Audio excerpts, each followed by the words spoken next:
Bumping. Show me the all damn day. Staying home all damn day.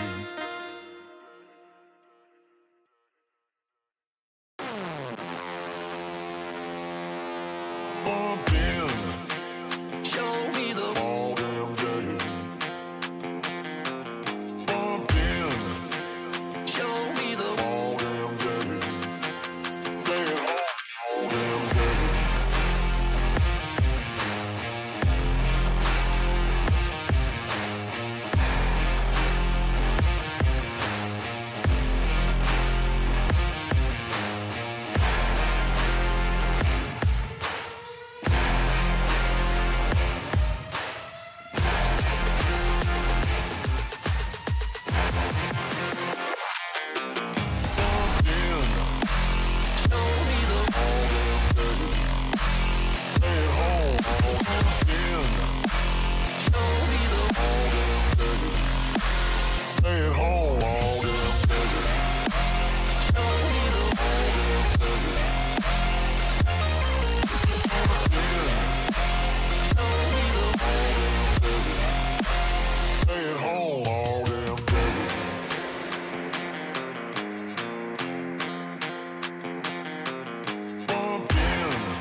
Welcome back, ladies and gentlemen, to beautiful Kissimmee, Florida. Beautiful. Here at the DPFL Live Event 3.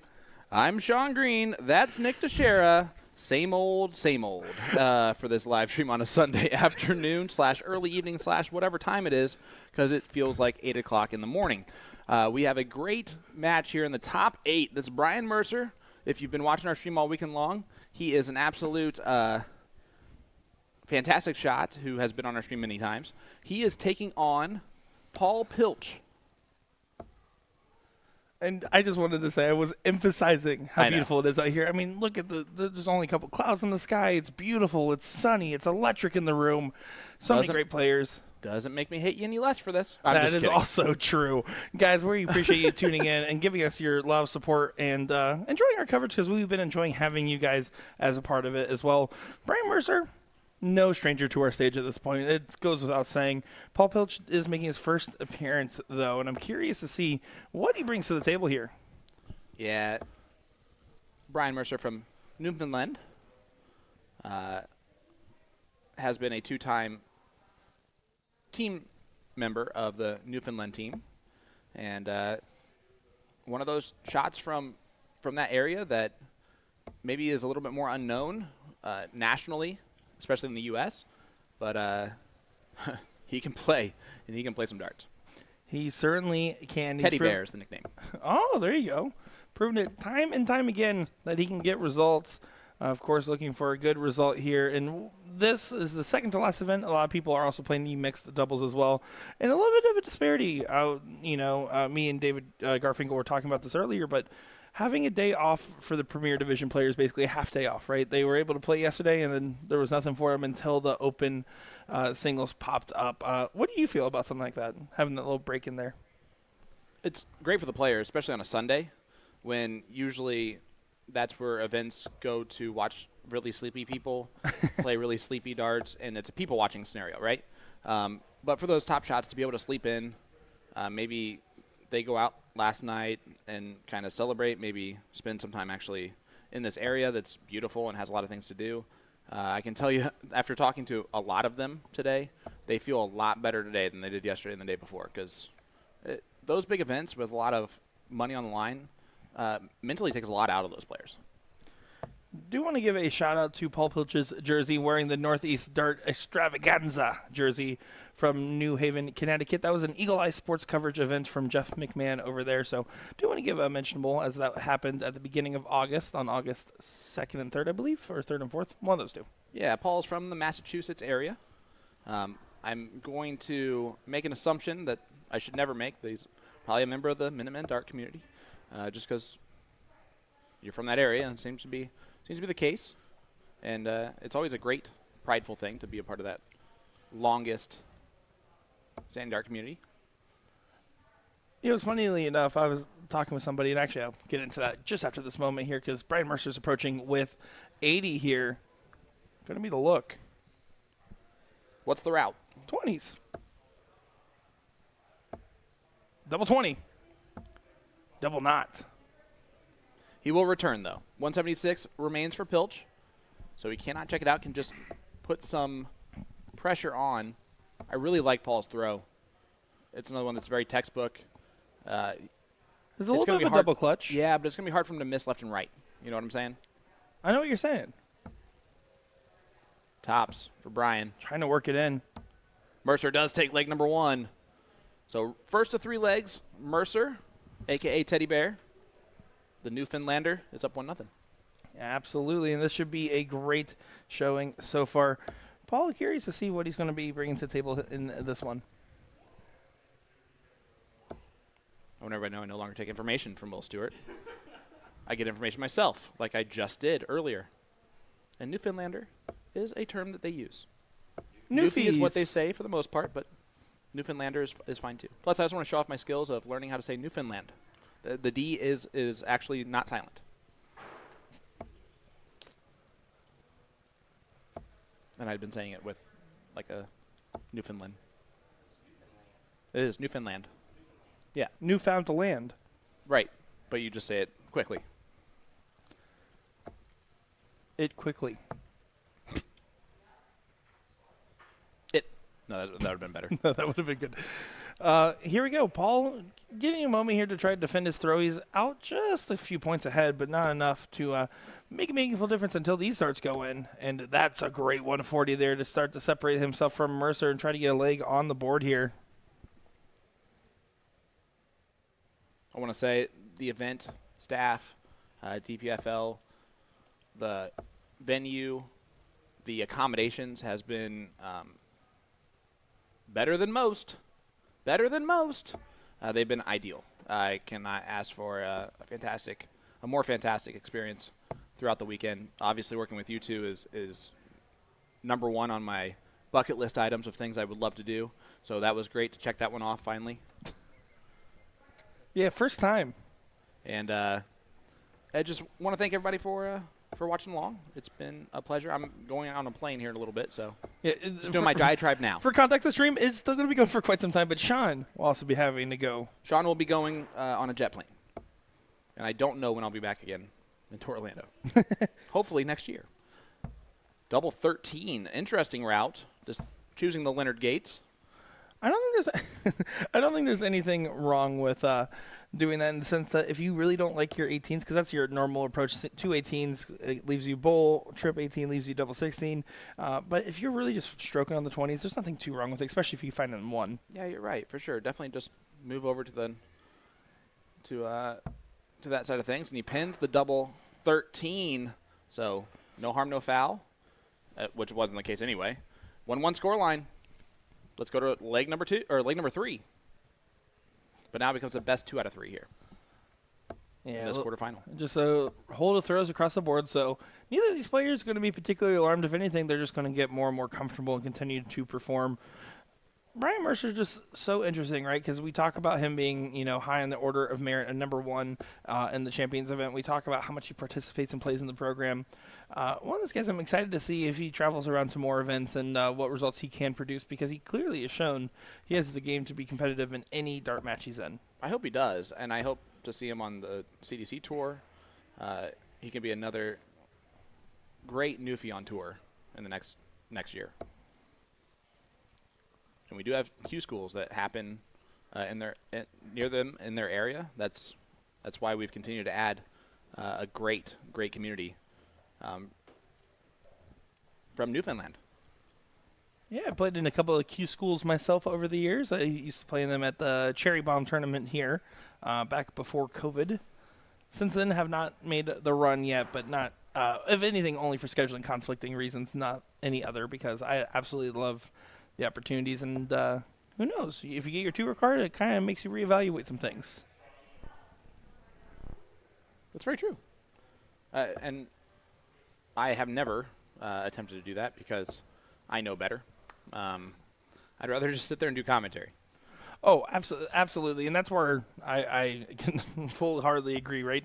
I will make the run back if commentary goes away. But while I can do this, I'd rather focus on this side of things. And let's be honest. Please. I'm going to be so honest for the first here. time today. It's not like I'm going to make the run in the CDC yet. 10 years from now? Probably not either. All right, Mercer is on 100. Paul's going to try and put some pressure on that. Needs at least 2 trebles to really, really pressure the throw. There's one of them. Another one would be very nice. 100 there does leave the 153, though, so nothing wrong with that in the sense that he will have a potential chance at a checkout if the 100 doesn't go, and that's a big if because Brian has been pretty clinical on a lot of his checkouts here, and he will get 2 darts for double top. Does need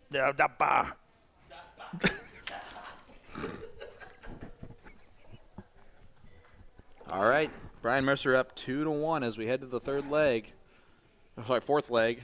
Who knows what's happening anymore? I'm having an out-of-body experience working the comms now. 2-1 lead, Brian Mercer, Paul to throw, and he probably did well in the first round. I'm not looking at the screen anymore because I have my eyes closed. I can't look at Nick. That's not even a bit. I just can't talk. I apologize to anybody watching along there. 140 for Mercer to get things going to follow Paul's 100. Scoring is in line for these players, and they're really off to the races. Like we talked about, after those first 2 legs, they were looking fully settled. Everything was going chalk. They were going on the run here. leg number 4 here, the DPFL event number 3. The third How about almost got the maximum there, 135 for Brian Thank God Mercer. you interrupted me then, as I came back to my conversation with myself. DPFL event number 3. It's been the 3rd year running here, and we already have a lot of PDC pros, 4 of them this season. A lot of them having a great time this week, including a lot of guys that have just come over from overseas that have also enjoyed themselves and had a lot of success. It's a fantastic field. 140, 135, 140. Brian Mercer's doing a masterclass on a potential 12 darter here. 86 will be the look, and he probably won't opt for the 22 double 13 routes. Instead, I expect to see him take a shot here at the 18s. Paul back at 275. No immediate pressure, but he still wants to get it done here. Come on, a 12 darter would be pretty cool. This would also be for the match. Yeah, he decides to go ahead and move off after the first dart there. Try to set himself up with an opportunity and tee it up, knowing that Paul is not on a finish. So all Paul can do is pressure. Needs at least 2 trebles to do that. Minimum. And that's not going to suffice there. No, pretty disappointing out of Paul. So Brian's going to get 3 darts at. Yeah, double 12 Perfect. will be the look here. Going to have to go over to the 6.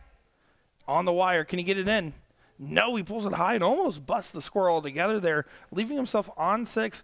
Paul at 194 needs to pressure the 6 because it is not a freebie. We've seen so many games win, lose, and die on the double 3. Unless you're Danny Young. He hit a double 3. He looked good doing it. He goes right at it and pops it there for the win. 3-1, Brian Mercer over Paul Pilch here. Sean, what were your thoughts on that last start? How did his stroke look? It looked great. Teddy Bear takes out the match 3-1. He will face Kevin Luke in the semifinal. The other side of the bracket is, well, they have miles to go before they sleep. So those 2 gentlemen will be on our stream next. So don't go anywhere. Kevin Luke, Brian Mercer on your way right after this. Guys, we can do this job blindfolded. Let's be real.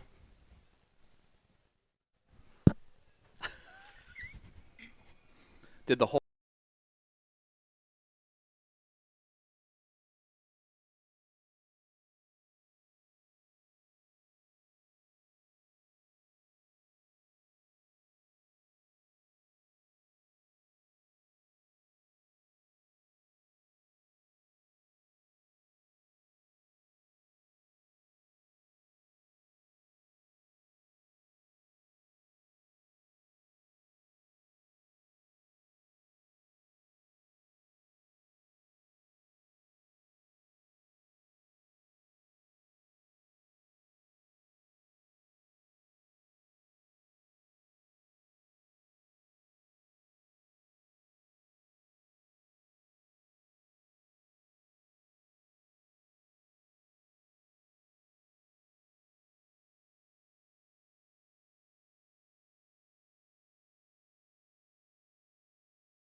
A top 16 matchup here in our singles 501 coverage. Joey Lanaugh takes on Jim Widmeyer here in this exciting one. William Stuart, Nick Dichiria, we got rid of the green guy. Here we go. What do you say? I say let's go. Let's get some great darts on our stream. But once again, every match from here on out going to be spectacular here, looking at what is in store for us. Do got Garfinkel on the chalk for this one. Yeah, they do. Yes, they do. And let's see how this one ends up here. We saw both have had their stints of great darts this weekend, to be honest. Yeah, you beat me to it, right? I mean, looking at this, Joey played amazing in his staged final there. But on top of that, Jim Wood, and just in the form he's been in the last couple of months, I will say time and time again, it's just great to see. It's honestly refreshing to see Captain America hoisting the shield proudly. Well, there you go. Nice round of darts there, 136. As Joey will go back downstairs, working his way around the board right now. Been playing since he was 17.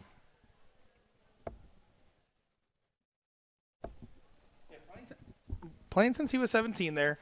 But now he's 22, so 5 years of play, and he is one of the top North American treasures in darts. Certainly impressive. He's certainly one of the young guns leading the way, for sure. I mean, he did some damage on that Evolution Tour and the CDC, and has just continued to blossom here. And I mean, a big win for him was the ADO 501 National Championship this year in Las Vegas. Winning that always is a big deal, because that list is pretty substantial. Who's won the titles there in Vegas? So. Look at that. Joey Lanaugh does go ahead and pin it there to get leg number 1. 1-0 in his favor. And we do apologize. We've been kind of playing a little catch-up here, so we're sporadic. We did have a quarterfinal last one. This is the top 16, as we did mention. So this is the catch-up side. So this is the match that's catching us up, per se. So we were in the round of 64, but now we've kind of worked our way back. Yeah, and it's cool to be able to try to jump around and get as many different talents into this. Because, let's be honest, it's a stacked bracket like every other bracket has been here. Not a bad match in sight. Certainly is, and it's another one of those, it is an open bracket, and anybody can play. So we've seen a lot of the females playing in this one as well, which is good. And we've seen a lot of that this weekend, where there's division-based play, and that makes it a little bit interesting. Sorry for not covering up that 303. I should have known better. But when you're commentating as well as spotting, it makes it a little bit more difficult. Nothing to be sorry about, as you're doing a great job over there. And, of course, shout out to Sean Green for doing a great job. Garfinkel for on the mic doing a great job as well, filling in for a little bit. Do appreciate that. And, honestly, just such sultry tones. I told him that it's annoying how smart he sounds when he talks. He's very good at the commentary side. He just doesn't do it a lot because of, he's usually out there supporting his players and what have you. So he has his hands in a lot of cookie jars for sure. Yeah, definitely. As Joey's just going to go ahead and try to set this one up. As Wid's back on 192, we'll not have a look here. Hope that Joey will just unfortunately have a trip and fall, not like Scott, but a trip and fall moment here. And we only wish that upon Scott, as double top will be the look here for a 2-0 lead. Lanaugh wants to pin it, and he doesn't quite get there. So 1-2-8 has to go for Jim Wood, as you don't expect a Joey to miss 3 clear. And yeah, he does go the 18s route. Was going at 72 on the scoreboard. He was hoping for 108 to leave double 10. Instead, does do a perfect job of teeing up for a shot he won't ever get to see, as Joey gets that one there. Very much dire straits now. Jim Wood outside looking in this match. And that was a big round there, because Joey's broken throw here and now just needs to win this leg to book a place into the quarterfinals. And he starts off with a massive 140. Yeah, playing like he's on a mission altogether. You got to give credit when credit's due. Sometimes people just show up and they say it's my weekend. He came in top form. And it's a little bit difficult on the format, to be honest. If you struggle at the get-go, and your opponent's kind of hitting, it makes it just a little bit tougher, and we're seeing that from Jim. I mean, only a 68 average on the score right now. Yeah, you would pick Jim at a high 70, low 80 average at minimum, really. And most of the weekend, I mean, he's had mid-90 averages, which is a very good average here in this room, let's be honest. So I'm turning into Nick Dichiria, as you can tell. Let's be honest. Let's be honest here. I say that a lot. Joey just kind of throwing the book right now. Yeah, oh, my goodness. This is his leg to lose, and Jim knows it. It's unfortunate, but he knows I'm eyeballing a loss here. Ay, Dios mío, Joey's in fuego. Well, here we go. 8 or 16. He'll go 16 for double 16 for the win. In smooth fashion. I mean, look at the average there for Joey Lanaugh, 86.71. Most of the match, though, I mean, he was upper 80s like he finished there.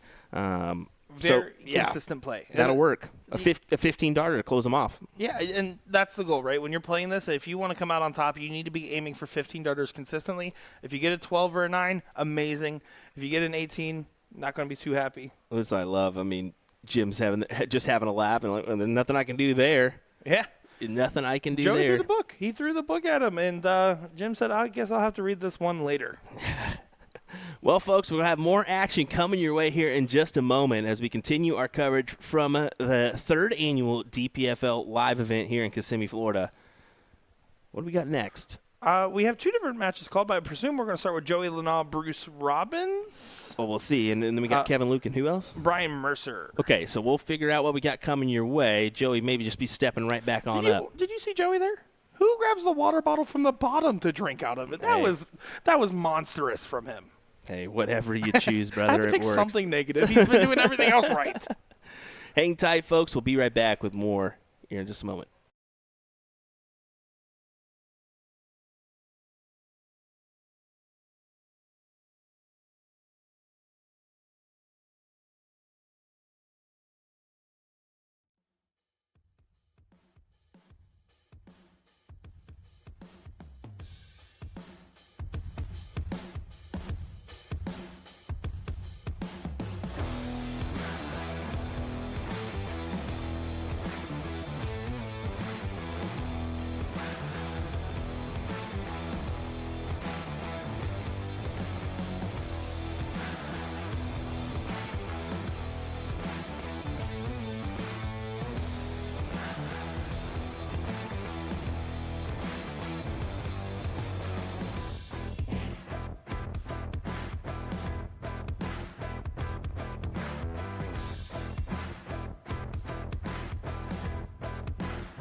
Humphreys is the greatest darting force on the planet.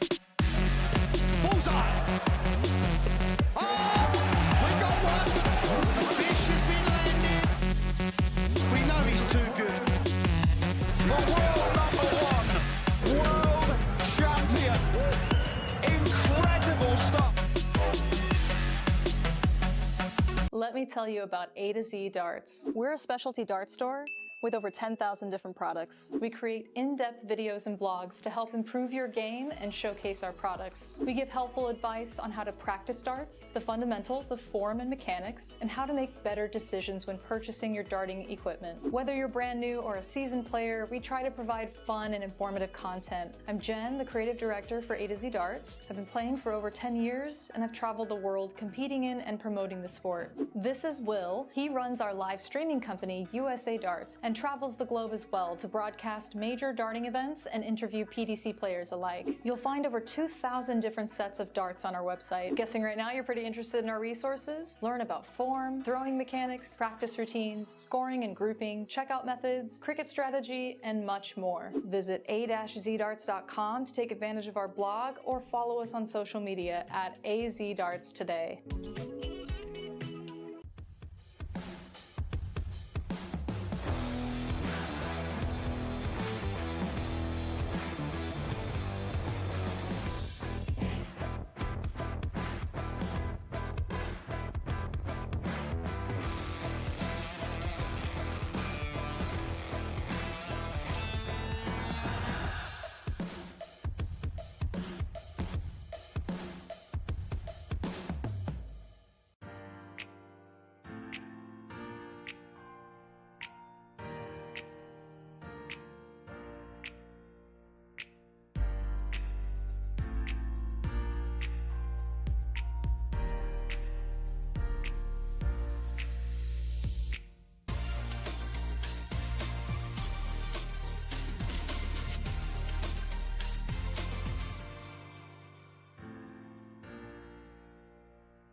Luke Humphries is the greatest darting.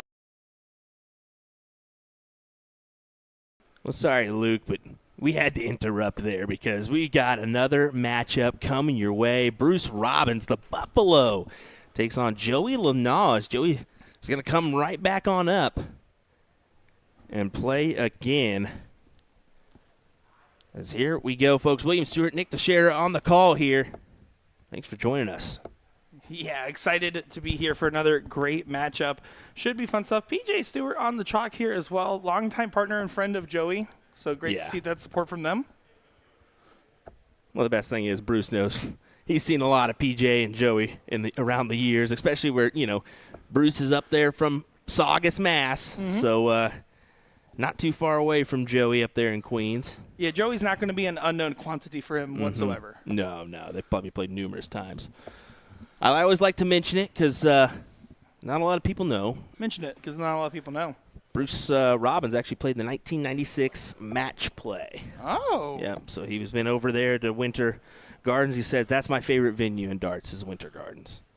He said, it's just amazing.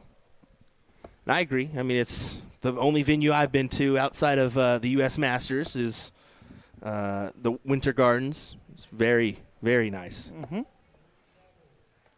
And there's so many iconic and scenic venues overseas. As you can see, Joey does pin the bull there to find the 130 and get himself to a checkout.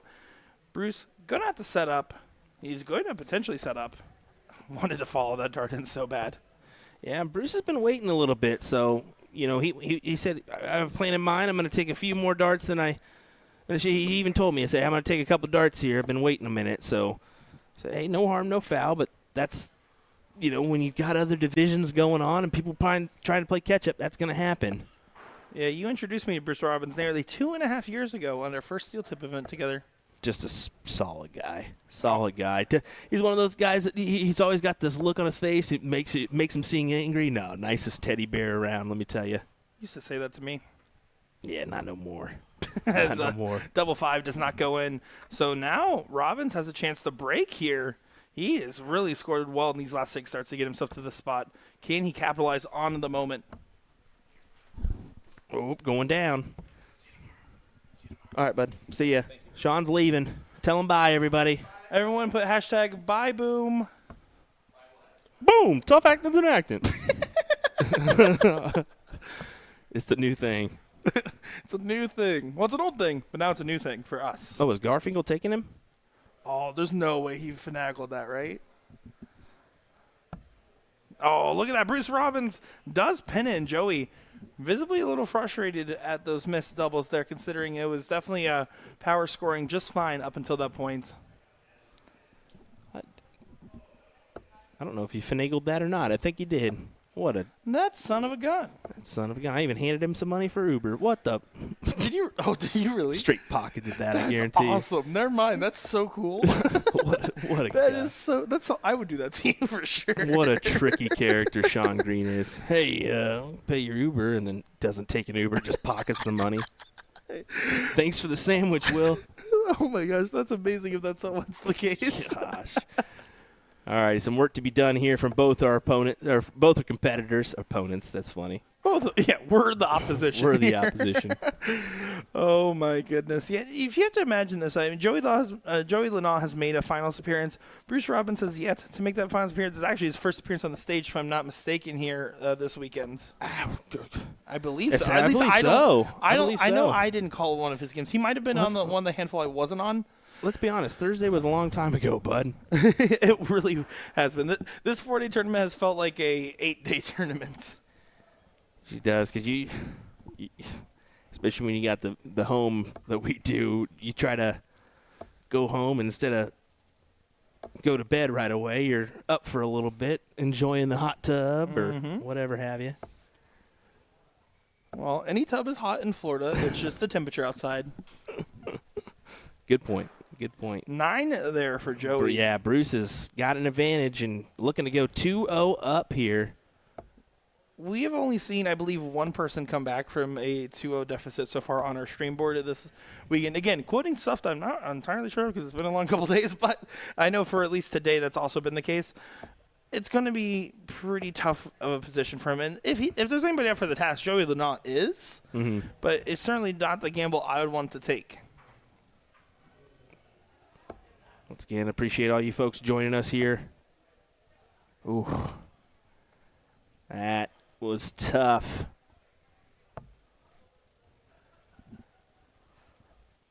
Yeah, a little bit of an opportunity. Joey's able to potentially challenge this a little bit. And not as significant as he would like. So 54, the shot for Bruce Robbins to take that 2-0 advantage. 14 for tops. We'll get 2 darts at it.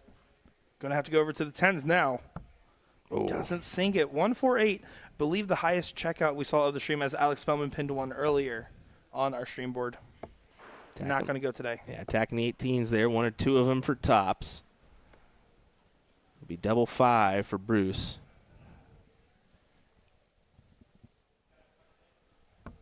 And pins it immediately, 2-0 up, and Joey's kind of throwing his arms up in disappointment with himself. 64 average is far off the margins for him, especially with how well he's been playing. You just threw an 89 or 86 in the last match at the very end. You see Brucey's shirt there. The back of it is Suicide 9. That is a prominent team in the Minuteman Dart League. It's been around and has numerous titles in that association. So Intimidating name. big shout out to the Suicide Nine. Yeah. Tom Sawyer, Jason Demers. So intimidating So name many- and intimidating players Yeah, is what so I'm many, finding out here. so many more. Tom Curtin, I think, is on that team as well. Jason said, "That's right. Say my name." Oh, look at this from Brucey getting another 140 back to back. He's putting Joey under a lot of pressure now after the position that honestly is partially self-inflicted. Love it. Just a matter of time before he chimed in. That being JD, Jason Demers. I love it. I love it indeed. And there you go. That's your opening if you're Joey, right? 43 Yep. there was not enough for Bruce. Here we go. Attack. Fill it up as best you can. Good 140 for Joey Lanaugh. Yeah, that's a great capitalization. Joey's timing has been there. His darts have been there. It's just those first two legs, the winning doubles, were just arguing against him a little bit.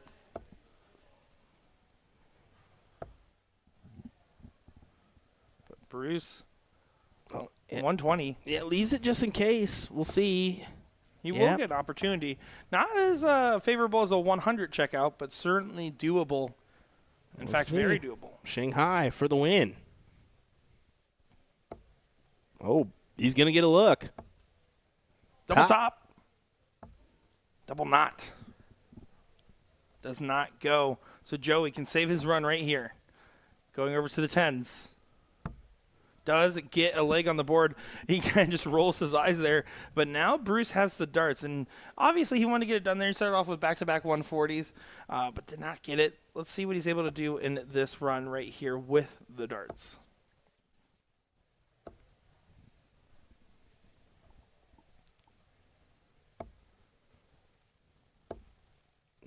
Joey, another 140.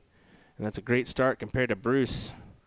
So he'll be trying to make this 2-2 here to set up that last leg decider. 80 floor for Bruce. For real this time. For real. Just mandatory. 40 floor, 80 floor, 120 floor. Oh, They're always great. couldn't agree It's a great more. call. Oh, Terrible for the player. fantastic call. One of the best calls that's ever been called. Well, Joey had a lackluster second turn there, but Bruce just doesn't challenge it in this given moment either. So Joey, if he breaks Yep. here, he's going to be favored in the final leg. I agree with you. He will be. Up to Bruce. Stomp his foot in the ground and say, no, kid. Not quite yet. You're not taking this from me. Yeah, this is really just the Padawan versus the Master Ooh. here a little bit. Great shots from Bruce.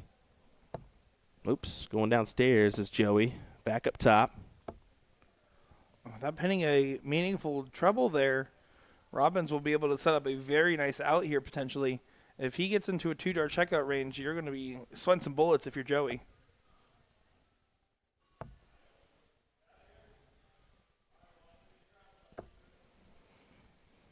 Only 59, but it gives him a little fish look. Oh, no. That is difficult because now Joey has to hit a big number and doesn't. Even the bull there, 50, 25, would have left the big fish, but it's an awfully big ask. Yeah, and there's no immediate pressure now, so even if he does get the treble and he didn't need to go for the bull, and that's why he did the switch there. Taking that extra moment, making sure it's fully set up, and going to kind of have a little bit of a laugh at himself for that last start as he was going for the big 13, pulls it down, but we'll have a 2-dart checkout here. He will more than likely get 2 darts of the double for the match will. Go 15, double 16. No, go 7 for tops. Oh, and he pulls that dart. Really not going to be happy with that one. He kind of does an eye roll, and now Joey has a chance to steal. Got to hit the triple. Cannot. But 14 is always one of those tricky ones. Yep, it is, and we'll see what Bruce does. Could go 6 for double 4, or just go right at it. How do you play it? He'll go right at it. He's attacking. Oh, no, it's on the wrong side of the dart. Doesn't get it over. They all got caught up in the same part of the highway traffic. 17 for double 12? Yeah, oh yeah. I like they recomposed here. He knows that this is an important dart. He's not going to get another chance like that from Bruce Robbins. And he knows it. You can see by that reaction. He expects Bruce to take this here. Bruce expects Bruce to take this here. He holds true to his previous one. He gives a come on. And gets it. There you go. The fist pump is evident. He takes the win. It was kind of interesting, too. I was out on the floor before, and somebody mentioned something to me and said, well, Joey will play on this board again when he wins, and he'll play Jeff Smith. And Jeff turned around and he said, he's going to lose to Bruce here. Watch. And then called it. He called it. He said, Bruce, you're overlooking Bruce, is what he said. Bruce is a tough competitor, and Jeff Smith knows it. Yeah, when you look at the old guard, sometimes it's easy to forget how much they have accomplished and how much experience they have, which leads to quite the results. Joey, obviously, playing above his years. He's playing phenomenal, and in a different timeline, that goes a different way. But he just didn't happen today, and he showed himself pretty proud this week. I'm not sure if he's playing the mixed doubles, but just in case the last time I get him on our stage, I should say he should hold his head up high overall. And you can see there a little chatting after the match there between Joey and Bruce. But next up, we're going to have Kevin Luke taking on who? Kevin Luke is going to be taking on Brian Mercer, a very familiar face to our stage. And I believe that's a semifinal? That is going to be a semifinal. So we'll have this for your remaining competitors: Kevin Luke, Brian Mercer, Joey Lanaugh, Jeff Smith. Or sorry, Bruce Robbins. Jeff I got caught up in my statement. I got caught up in my statement and saw Joey there. So it's Bruce Robbins, I guess so, and Brian Mercer. Brian Mercer already on the stage. We'll be back in just a moment, folks. Don't go anywhere. We're having some fun. We'll be right back.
Hi, everybody. Welcome back to the DPFL Live Event 3. Should be a great one as we're looking at our first of 2 semifinals on our main stream board. Brian Mercer, Kevin Luke on this one, and this should be an absolute banger of a match. Yeah, it should be a good matchup. Our first semifinal, as you said there. Jeff Smith going to take on Bruce Robbins in that other semi, and we do have some mixed doubles action taking place in the background, so that is underway. Yeah, that field is filling up out there, and love to see that the international players are sticking around and playing in this one. Meredith McGee and Jelly Klassen going on one team. There was a pretty interesting pairing considering the pace of play for those players as individuals. I'd say so, and I don't think Yella even realized it probably beforehand. He's going to be pulling his hair out. No offense, Meredith. Oh, but she came back here and said he's probably going to hate playing with me. Well, they got their first match out of the way. She's like, yeah, it took like 30 seconds. They just throw so fast. Well, there we go. Looks like Ryan gets the start here. I believe so. Well, Ethan DeVera on the chalk for this one. Let's see who will play either Bruce Robbins or Jeff Smith in the finals for your Open 501 singles event. Mercer kicking things off immediately with a 140. Currently averaging a 140 in this match.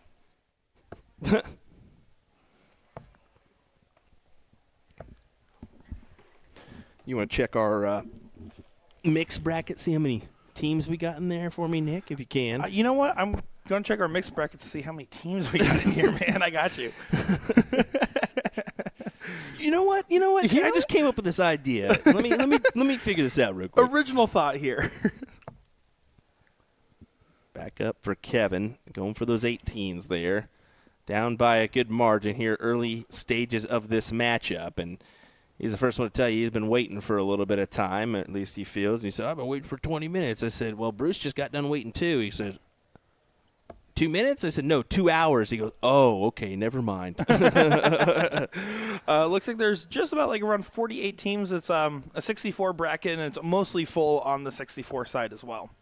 Okay, 48, 58 teams in there almost. That's really not bad, and it looks like it's 301 out there, if I'm not mistaken. It is 301, yeah. So that should push things along a little bit quicker. There's so many crazy teams in here. I'm taking a look at some of these. I'm like, there is some disgusting teams in this. That's why, usually when it comes to the final event on a Sunday, it can be very difficult because usually we got to pack up, get ready to head on down the road to the next event, and I do have an earlier flight in the morning, but man, there's so many good teams, and the prize fund for first is pretty big. I think it's $1,400, if I'm not mistaken. For the mixed? For the mixed. For the mixed, it is $1,400 for first place, $700 for second, top 4, $400, and then top 8, $200, top 16, $100 as well. So, yeah, money all across the board in there. Yeah, and that's the reason why. When you're playing for that much money, it can be pretty tantalizing. Yeah, pretty big. So we'll go ahead and hold true on our coverage here for you folks. Oh, does he stay? He's not. Oh. And he's going to go. Oh, my goodness, Kevin Luke. If he stayed on the bullet, would have gone in. I'm going to say it every time. I just think he didn't quite feel like he had a look at that red bit there. Maybe he had a blocker. And it's going to cost him. Mercer gets the leg. 1-0 in his favor. Fellow ESPN athlete Elliot Milk in the chat cheering on Kevin Luke, saying, don't mess it up, Kevin Luke, but with a very much not the mess being the choice word there.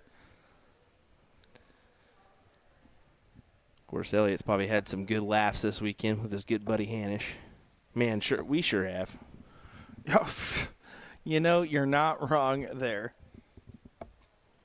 Melissa Mercer tuning in and cheering on, as always. Love to see you in here. And see you out there as well.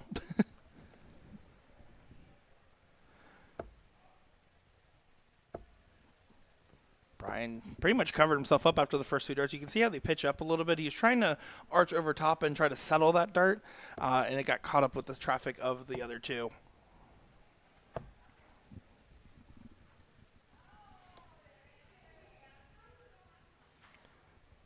Kevin out in front by a decent margin here, unless Brian can capitalize on 140. It is a ton, so kind of keeps him in the mix here.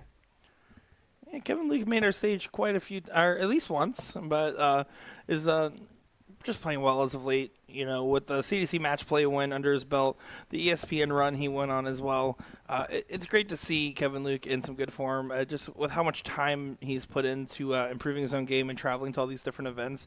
It's great to see the results finally coming true for him on a more consistent basis. Definitely so. Unfortunate one there. Didn't want to find that. 1-4-4 for Brian. Will he get a opportunity? No. Outside there. But sets it up nicely. Yeah, 1-2-8.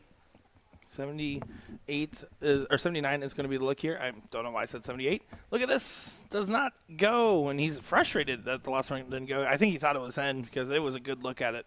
And 3 at 16 for Mercer. Right in the 8-8. First shot. He is on the board here.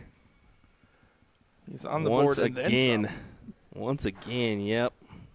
I think if you've been called to the stream board as many times as Mercer has this weekend, you almost expect him to have the more consistent results. He's relaxed up there now. I mean, he's not getting that subtle, jittery feeling. I mean, when you're a talented dart player, do you still experience that? Yeah, I've talked to PDC players, and I said, do you even feel nerves anymore? They said, yeah. We just have been up there so much that, and we are confident in our game that maybe we don't release that to we don't seem like we're that nervous, but we are. You're not wrong. You're not wrong at all. In fact, I find myself in. I honestly, the most nervous I was this entire weekend was chalking someone's match, to be honest. But you find yourself in nervy situations as a player and as someone in this room as well. It can come hand in hand. Comment in here talking about wouldn't keeping alcohol off the stage or out of sight be good for darts? I will say personally, it is a little bit of a pet peeve of mine, but I will also say this. If that's the only takeaway from the stage setup and everything else that they have here, I think that they're doing something right. The quality of talent, the actual stage design itself, the fact that there's the palm trees, the lights, the TVs on the side there, the scoreboard there, and then they actually have the live feed on the other one, and a designated spectators viewing area. I think they did a lot right, and if that's the only note, because last year it wasn't really a stage, it was a separate room. It was a little bit of a different setup. That's a note that can be applied to next year, and I'm happy to see that DPFL is consistently taking feedback and trying to imply these improvements. And they'll do the same for next year. They'll take feedback from this year and move on for it. I mean, at least you hope. Every tournament should do that, as we get a big 180 from Brian. And then we have someone else in the comments. We need more alcohol. Of course. I don't know. I mean, it's always been prevalent, but yeah. It's known for those that actually play. Look at this. Double top. Does not go for Mercer. That would have been for the match there. 77 for Kevin Luke has to go now. There's no time left if he wants to get a leg on this board to make a finals berth. And another opportunity for Brian.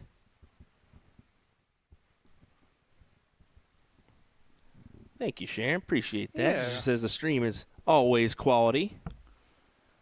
We try our best, and there we go. Brian gets that job done. Wow. 3-0 and I didn't think it was going to go that quick. Kevin Luke definitely didn't think it was going to go that way. Look, I mean, you know his reaction. He gives the handshake immediately, but he's not happy with the fact that this is now another moment in this event where the results just haven't gone his way. But he does have the game right now. It just the timing was off for Mr. Fluffy Kevin Luke.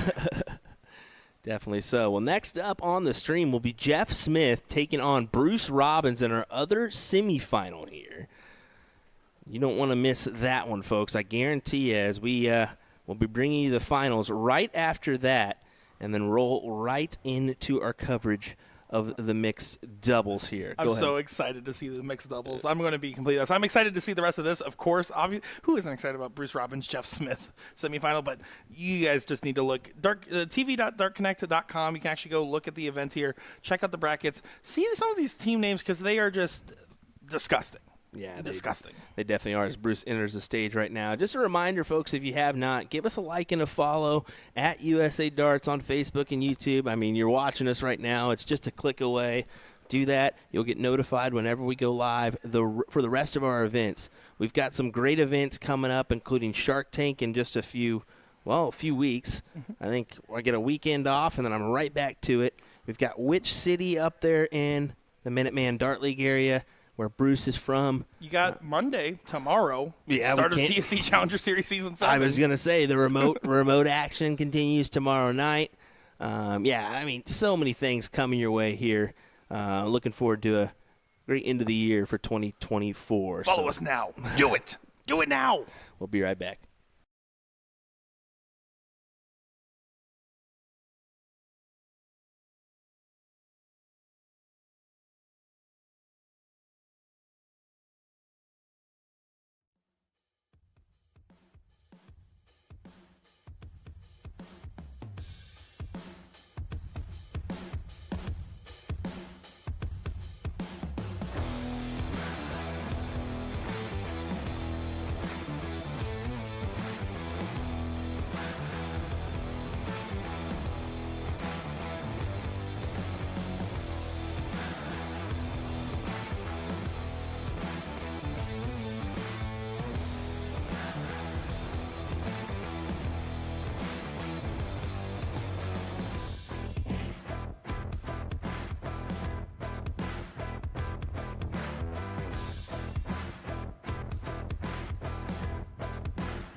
Luke Humphries is the greatest darting force on the planet.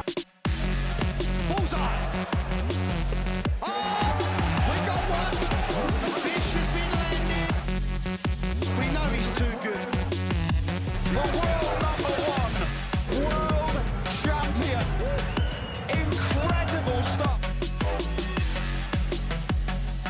Let me tell you about A to Z Darts. We're a specialty dart store with over 10,000 different products. We create in-depth videos and blogs to help improve your game and showcase our products. We give helpful advice on how to practice darts, the fundamentals of form and mechanics, and how to make better decisions when purchasing your darting equipment. Whether you're brand new or a seasoned player, we try to provide fun and informative content. I'm Jen, the creative director for A to Z Darts. I've been playing for over 10 years and I've traveled the world competing in and promoting the sport. This is Will. He runs our live streaming company, USA Darts, and travels the globe as well to broadcast major darting events and interview PDC players alike. You'll find over 2,000 different sets of darts on our website. Guessing right now you're pretty interested in our resources? Learn about form, throwing mechanics, practice routines, scoring and grouping, checkout methods, cricket strategy, and much more. Visit a-zdarts.com to take advantage of our blog or follow us on social media at AZDarts today.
Welcome back, everyone. Bruce Robbins taking on Jeff Smith here in our semi-finals number 2.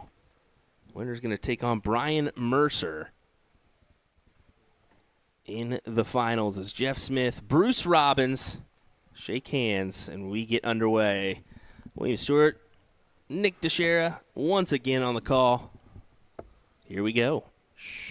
The silencer's on the board. Looking forward to this one. Jeff Smith has made the stage before and admittedly did not perform particularly well on the stage. He was not happy with his performance. He's going to want to try to tighten it up a little bit because, again, one of the most consistent players that plays at such a high level. Not always throwing the highest averages. He's always throwing some of the highest checkouts. That is what he's known for, and I would rather be known for that than high scoring because the doubles get you the money at the end of the day, doesn't it? Yeah, remember, old Jeff likes them tripped 17s for his switch, so I'll have to hit that bottom of the board instead of going to the 19s for moving forward. Yeah, it's a little tricky, of course. These players all having their different little idiosyncrasies in how they like to play. And plus, on top of that, again, Jeff looking for a big result here. Last year, he had a couple of big moments. He has yet to find that winning title in any event this year, though. And he's more than capable, by the way, of winning any of the events. He's one of North America's greatest treasures in darts, if you ask me. He did come in second in that big LVO gold event this past year that gave him a lot of points on the WDF rankings. Did he win the Classic? I can't remember off the top of my head, to be honest, because they had a gold and a silver event there. I cannot remember. I do also I just want to say here, Ethan DeVera chalked the last match. That's his dad chalking this match. Okay, there we go. I did not know that was his father, actually. I had to ask his uncle, which is also here, by the way. That's pretty cool. Dad, I'm guessing, still resides in the Philippines. I believe so, but I'm not 100% sure on that one. Bruce looking at 121 here, thinking about how he wants to attack this. Jess right on his heels at 130. So, yeah, tries to go the traditional route. Misses into 5.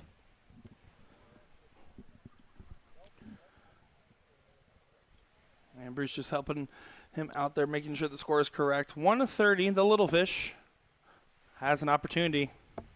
And it's going to be at the bullseye. Ooh. Almost goes clicking the wire there. Beautiful dart from Jeff Smith, but just not beautiful enough.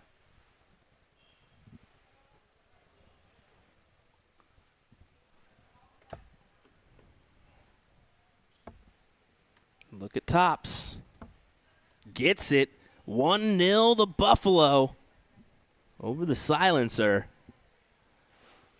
You can see Jeff acknowledges the shot, gives him some knuckles. Yeah, showing a little bit of respect here. Again, two guys that have a maximum amount of respect for each other in the game. Oh, yeah, for sure. I mean, you just see that from Jeff in general. I mean, most of the time. Yeah, everybody has their moments in matches, let's be honest, where things don't go your way and you want that match, but that's how the game of darts is, I'll be the first one to tell you if I lose a tough one, I'm probably going to walk outside for a minute and then come back inside and get back to it. I don't blame you at all. Who is the best American player is a question we have in here. And I'm going to be honest. Right now, if you look at North American darts, or specifically, if you're referring specifically to the U.S., I think it's too close to call at the top level right now. There's a lot of guys very even at the moment. It depends on what's your standard for that. I mean, do you consider the two PDC players your top players and Jules Van Dongen and Danny Lauby? Do you consider maybe your ADO rankings on that? Do you consider maybe the CDC rankings? Because all those rankings have different top notches. I will go with who's the most consistent top-ranked player that we have. It's Leonard. I think Leonard Gates is an entirely fair take. He has performed well out here. He's performed well in the World Seniors, and he's performed well in every event he typically plays. He does. And the reason I say consistent is because he goes to so many tournaments. Yeah, he has his moments where he loses some tough rounds, but that's just because he's almost active every weekend. And he fluctuates between soft and steel tip, but you got your Alex Spellman and so many more. I mean. If you asked me a year ago, I would have said Stowe Bunce. And that's the thing. Right now on the CDC rankings, it's Leonard Gates, Stowe Bunce is in second. They're almost locked into a guaranteed world championship spot, to be honest. But we'll see how that plays out. Yeah. It's too close to call, as Jeff Smith does tee himself up very nicely here. 1-3-5 will be the look for Bruce Robbins here. This is being challenged by Jeff Smith on this throw. Try to go for the bull first. Will not get an opportunity here. So instead, Jeff Smith for the 110. Did get a look at the 130 on the bull. 110 seems well within his wheelhouse right now. Oops, going downstairs, of course. Why wouldn't he? He tends to attack that for double 18. Yeah, double 18 is his go-to on his doubling typically. And his 17th first covered. Bruce Robbins, though, double top will have to be his favorite here if he wants to have a 2-0 advantage going in to the leg number 3. And he will have a 2-0 advantage. Then, let's be honest, I haven't seen many people get out of the 2-0 deficit so far on our stream board here. Jeff gives him another knuckle when he goes up there. Just goes to show you the respect between these players. Now let's talk about Canadian darts. Who's the best player in Canada? Because that's an awfully tough one. Yeah. Oh, I mean, I guess I should give my pick for the American one real quick, because I didn't actually pick one. It's me after 3 shots of you. And by shots, I mean, what do you mean there? No, I'm just kidding. No. I'm just kidding. No, I mean, let's be honest here. Canadian darts is so difficult. Oh, could this be a big one? Yes, it is. 180, a maximum from Jeff Smith. Beautiful from the silencer. Yeah, Canadian darts. It for me is one of the biggest reasons I got into darts was watching Dawson Marshall play against James Wade in the U.S. Masters years ago in Vegas. That match actually inspired me. Awesome Dawson was my favorite player to watch, and that's actually was Jeff Smith's protege as well. The Adrian Lewis to his Phil Taylor, right? So you look at the Canadian darts. Of course, Jeff Smith is really the goat of it. Matt Campbell in the last couple of years has just had some amazing success and results overall, though. And the list goes on and on. Yeah, it's really tough. I mean, right now on the top of the CDC rank, it's David Cameron. But, man, you got to throw Matt Campbell in there. You got to throw Jeff Smith in the mix. Jacob Taylor. You'd be dumb not to throw, I mean, of all time, John Part, 3-time world champion. Come on now. One of my claims to fame, by the way, besides working for USA Darts. Yeah. Jeff Smith's wife, Rachel, hit her first soft tip at White Horse on me. Yeah. And Ashton, we didn't say greatest of all time. We said who's the best dart player right now. I did mention greatest right of all now. time. Okay, greatest all I call Jeff Smith a GOAT. Okay. Of Canada darts. I mentioned he was one of them. John Part. John Part is the for sure. GOAT. The GOAT. I said one of the GOATs. The GOAT. Yep. And that guy's getting back into form, speaking of. But here we go. Let's get back to this match here. Jeff Smith sitting on 88. Bruce a little bit back here. So, to be honest, this leg should go to Jeff.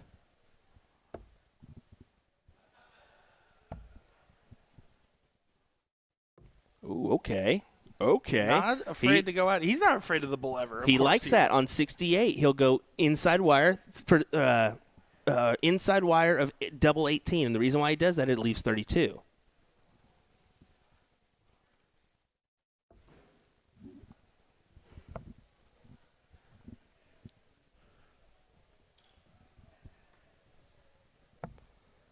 So 17 for double 4. And double 2 it is. Ashton does it real quick. Who's the go to the U.S. darts? You got to go Larry. Yeah, you got to go. You really can't look at any other. Now, in the next couple of years, we've had some promising talents with long careers, but Larry Butler's still having his career, right? So that's the thing. That's the correct answer. The only American with a major title. Yeah. I will not argue that one ever. Jeff just underneath the triple. Will go downstairs. Go to the 19s this time, of course. Man. So he plays with me. So it's just when you think you got it down, Will, I'm going to go here. He actually told me before this match he was going to mess with you specifically with his routes. This is the reason I'm doing it. Mess with Will. Sitting on 405. Needs this leg, of course, because, well, it's a first to 3-leg battle, as you can see on our scoreboard. See, Jeff right there, normally in other matches that you would see him in when he's feeling in form, would pounce on an opportunity like that where he's out in front with the darts early on in the leg against the darts. he didn't take advantage of it fully, and he needs to challenge Bruce here. He knows how important this leg is. He wants to get to this final. I mean, at the end of the day, there's a decent amount of money on the line here. $1,500 for first place, $750 for second. Top four, $300. So that's currently what they're guaranteed. That's American dollars. Ooh, I thought it was moving around there. Is Jeff sitting 287. Like 2 triples to try to get to a checkout. Instead, he'll sit outside of the opportunity. So, Bruce, solid ton here would leave that 158. And that dart got away from him a little bit. That might be very costly here. Does correct on the last dart. That's a good cover. Yeah, it is. Get 82 there. Jeff can really take advantage of this moment. He just needs one treble to go his way at least. Yeah, goes back down to 17. Got me again. Well, that one for the 170 guaranteed leave. Yeah. So yep, exactly. Absolutely makes sense there. Yeah, exactly. And, of course, Jeff Smith with the 170. He loves doing some fanfare with it. Well, we saw the massive 167 at and what it did for the U.S. Masters. So here we go. Not going to be the case, but 138 for Bruce means that just one treble, again, makes a difference. But we're seeing more trebleless visits from Jeff than what we would otherwise be expecting from him.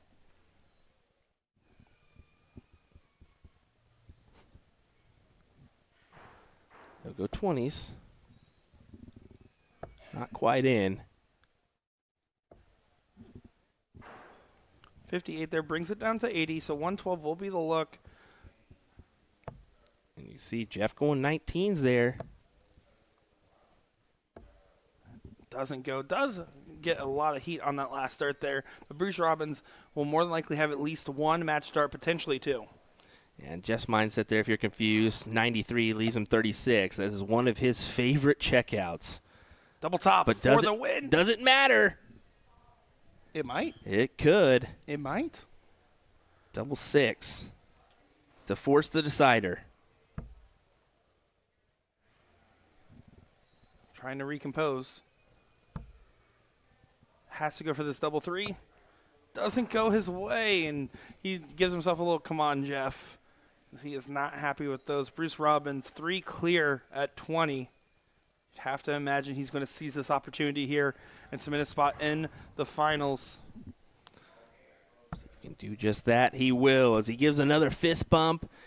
And he knows he's got a match against Brian Mercer coming his way. Let's be honest, not the best of goes for these two gentlemen, 73 and 72. And they would say that themselves. Oh yeah, 1,000%. I mean, they'll both tell you that right off the bat. So, Bruce will be hoping for a better performance in this final. Jeff is going to have to go to mixed doubles if he's in it. Haven't looked, unfortunately, but we will. And see how he fares. So next up, going to be Bruce Robbins taking on Brian Mercer. Maybe a final that some wouldn't have predicted. Let's be honest there.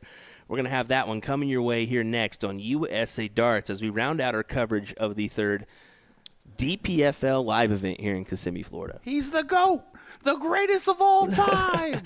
On that note, Jason did say you got to consider Darren Young in there as well. You do. He's 10 World Championship participants, so that is a pretty big deal. I think I still put Larry and then Darren myself. Darren. I like that someone in here tagged you and said Get Will the heck- Stewart. get outta Jim here. Spears said Will Stewart. Will Stewart's the GOAT. Jim, you're nuts. All right, folks, we'll be right back with our finals.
Welcome back to DPFL Live Event number 3, the finals of our Open 501 here. I'm excited for this one, and not the finals that you might have expected, but is absolutely appreciated. Bruce Robbins, Brian Mercer in this one. Yeah. I'm Nick Dichiria, joined by Will the Thrill Stuart, Sean the Mean Green on a plane somewhere. At least hoping to. Yeah, well, hopefully. If not, he's having a sleepover at my place. Here we go, folks. This should be a great matchup. Bruce the Buffalo taking on the Teddy Bear, Brian Mercer. Yeah, quite the matchup here. I have to give an edge to Brian here, just because of how many times he's been on stage and how much improvement we have seen from him match in, match out. Every time he's played there, he's gotten a little bit tighter in his performance. But if Bruce Robbins continues to put up, it's every other match for him, it seems. It's like one match we're getting him at a high 80s, low 90s. The next match is somewhere in the mid 70s. If he tightens that up and puts on a good performance here, it can absolutely go his way. And honestly, I don't have a dog in the fight. I think this is an exciting final to see. Certainly will be. Bruce with a little advantage here. Of course, he had to start, so I did have a little chat out there with Brian, as you can kind of see if you've been watching for a little while. I was zooming in on it.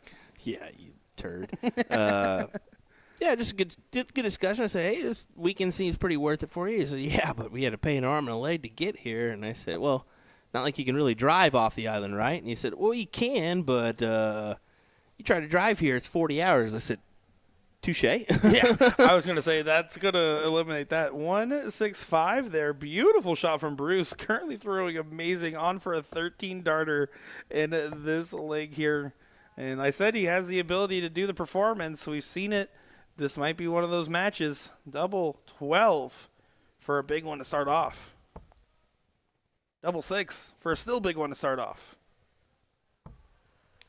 Not quite, and that's where we've seen a little bit of squirreliness from him. It's been a couple of missed doubles that you wouldn't typically expect from a player of Robbins' caliber. Gonna leave that pesky double 3, a number I cannot stand. I'd rather leave double 1 than that double 3. Agreed. Agreed all there. All day, every day. How does Brian attack this 108? So many ways to attack this. 20s, 19s, 17s, 18s, doesn't matter. You can get away with anything. Ooh, okay. How about that route? I like to stay on the 20s myself. Oh, so I like trip 20, single 20, 28 if I'm going to do that. But what route I really prefer, probably the 18s. Oops. Forgot there as he gets it. Don't want to go off the double top score for Brian. Woo! Oh, my goodness. Yeah, no, I agree with you. I'm a big fan of utilizing the 14. I think it's actually one of the more underutilized doubles. Of course, obviously, if you get the double 7, it's not ideal. But just anything with verticality, favored doubles, the same thing. I think that the 10s are becoming more popular for the same reason. I like it. I like it a lot.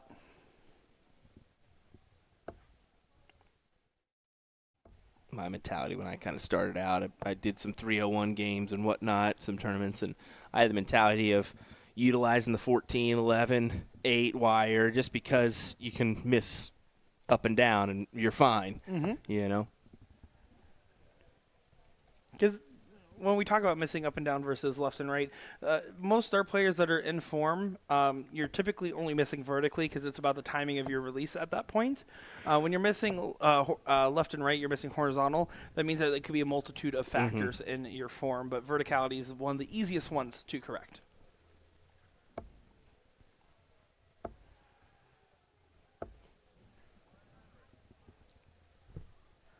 Let's capture the 100 there.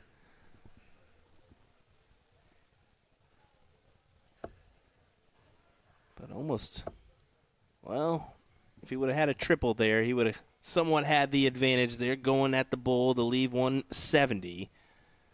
Instead, Mercer could come up with 2 triples himself and steal that away, and I think he's going to, Nick. Oh, my goodness. How about a 177 there for Mercer? 2 triples. Let's get 3. Leaves the 102 look. Love it. Yeah, absolutely. What he needs to do in this leg is the first leg he was coming out a little bit flat, but at the same time Bruce was also just on an onslaught to start things off here. 102, very doable. Uses those 20s. Not afraid to use the bull on 82 with 2 darts. Especially with Bruce on 130. I mean, either way is fine, bull or 42. Oh, Bruce. Double 5. Oh, and look at his reaction. That is a terrible miss because now he's back at the 130. And it doesn't matter. And that's what he's going to at least be thinking is, well, at least it didn't matter too much at the end of the day. 1 apiece here. Oh, my. Jason Watt's saying, if I shoot the 14-11 wire, I shoot the 14-11 wire for my scoring rounds. I was telling Sean Green if he did that, he would actually raise his average. Well, I mentioned yesterday that Twisted Madness. That's just a crazy event. But I mentioned I'd just utilize the bull because it seems like the best route. Imagine steel tip just going bull the whole time. The soft tip are you talking about nowadays? No, I hear you there. I hear you. Oh, this is chalking up to be a very interesting final. You can tell that this is one of those finals that it's going is shaping up to be and will more than likely end up being one that's fought in the trenches. They're going to be throwing hooks left and right, and it's not going to be a breakaway from either one of these players. It's who can get away from who in this one.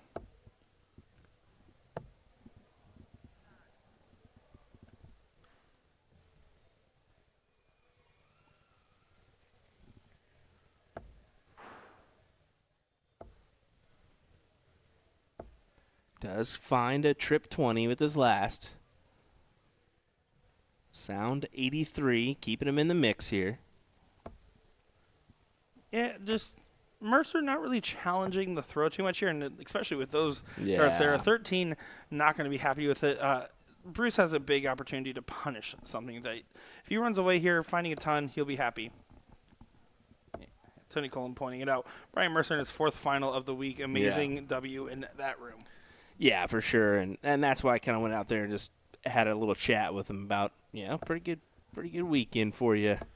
Reason he's the number 1 on the DPFL Order of Merit, right? Yeah, it'll force you to come back down here again. I mean, it really will, and keep invested in the program. So DPFLdarts.com, folks, that's where you can get involved, whether it be online darts, taking advantage of their ranked King of the Hill matches, and so on and so forth. Maybe you enjoy a little Twisted Madness.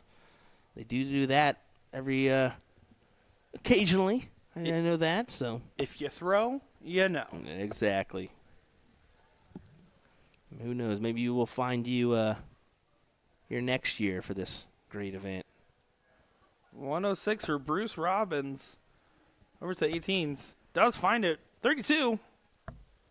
Doesn't quite get the check, but no harm, no foul as Mercer on 2-4-3.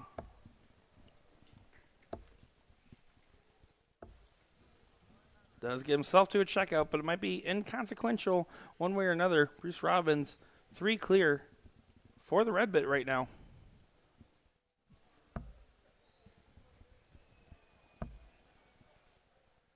So you can work off those. He works too far in. And let's see, it could cost him. It would be a showstopper. Oh, 17s. Yeah, you can see the look away there. He really wanted that one to go. Robbins has been a little hairy on his doubles here. That's where some of these legs have cost him in the past, and the only reason his average has not been in the high 80s is because of how well he's scoring. We're helping out with the score line here. It's good to do just to make sure we're good.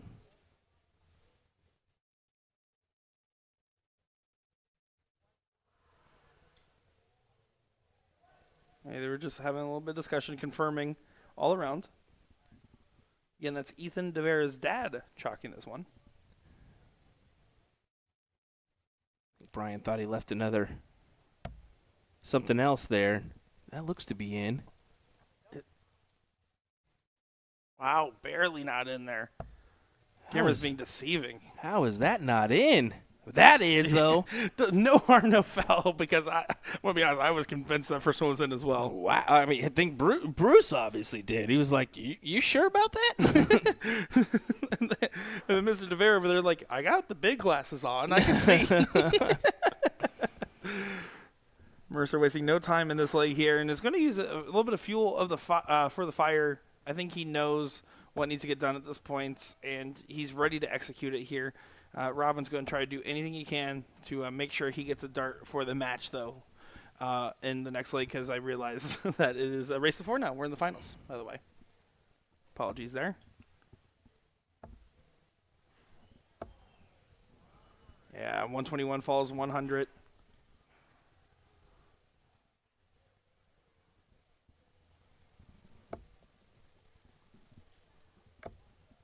Oh, that first start was perfect. He expected the other ones to go in with where it was positioned. Yeah, it just clicked off of something. Probably the dart. Would be a wire or the dart. Yep, I believe it was the dart. So. Yeah, just a very unfortunate flight path.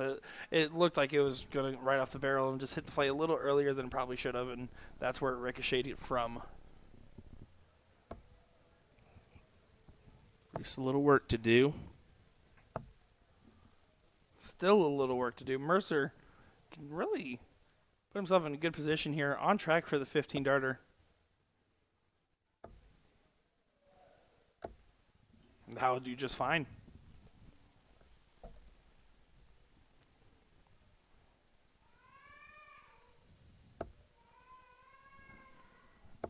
If you can hear that, that is Sean Green in the background.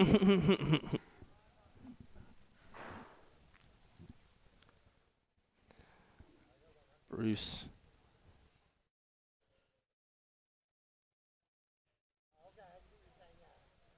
There we go. There seems to be a little confusion, and they were just making sure everything's all good. It looked like it was a double tap situation there. Yeah. I'll be honest, it is a little easy to do that, especially if you haven't used Dark Connect in a while. But double top is going to go. Brian Mercer makes us 2-2 and a race to 4. Love it. Love it. Ties us up. First to 4-leg battle. And that little step up for our final. This is essentially now best 2 out of 3. Robin's not taking full advantage of the start there. Does find that his 19 cover shot has been pretty consistent. That is where he's been finding the most results, it seems, so far. And we'll take a look at the side profile here. Both our players. I think Bruce is pretty good here. See the chin. Just that little hop, Yep. and again, you can see his back leg's not too far out. Some of these players like to extend it a little bit more than that, but he's nice. He's firm. He has a pretty vertical stance and a little bit of a hop, but his arm motion, everything else is perfect there. And Mercer, I mean, there's really no notes on this one. Yeah, no notes at all. Great, great looking throw. Absolutely great looking athletes here.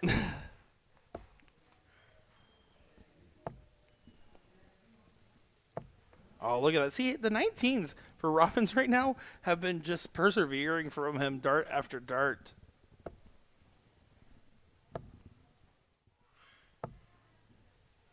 Oh, Mercer with a huge opening now. Robbins in favor to hold throw, especially if he can get himself to a good checkout here.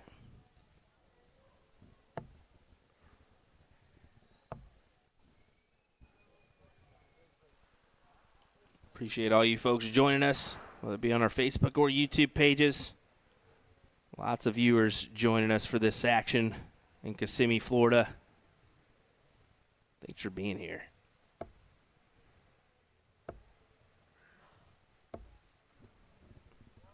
.100 on the score does help close the distance, and since Bruce didn't leave a check, it does lead to a couple question marks in this leg, because we've seen when he's had 3 clear doubles, he hasn't been able to cash that as often as you would expect.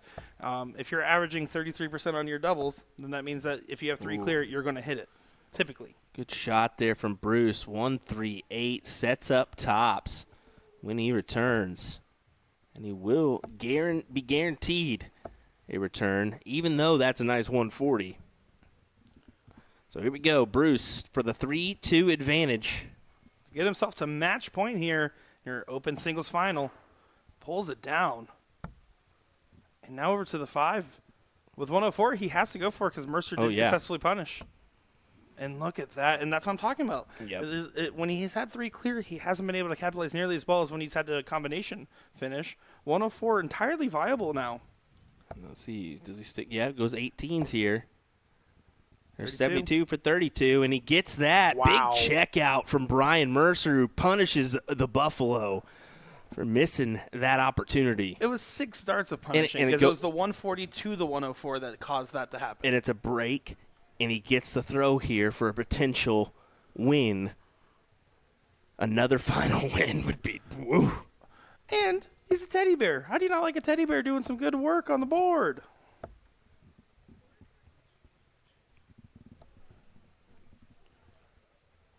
The Buffalo going to want to recoup here. He's not going to think about that last leg. He's going to be one of those guys that kind of just shakes it immediately off. When you play the game as long as he has for as well as he's done it, you're going to have a short memory. And that was because of the experience, not because of age.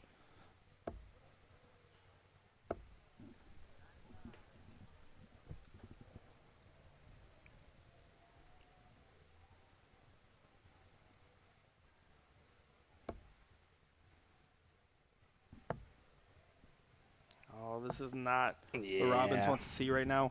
In this given moment, after the Mercer punish, kind of just falling flat for the first 6 starts of this leg, this could really hurt. This might be the end of it all. Yeah, I think this very well may be is Brian's punishing and Bruce a couple unfortunate goes, especially when you really need the leg.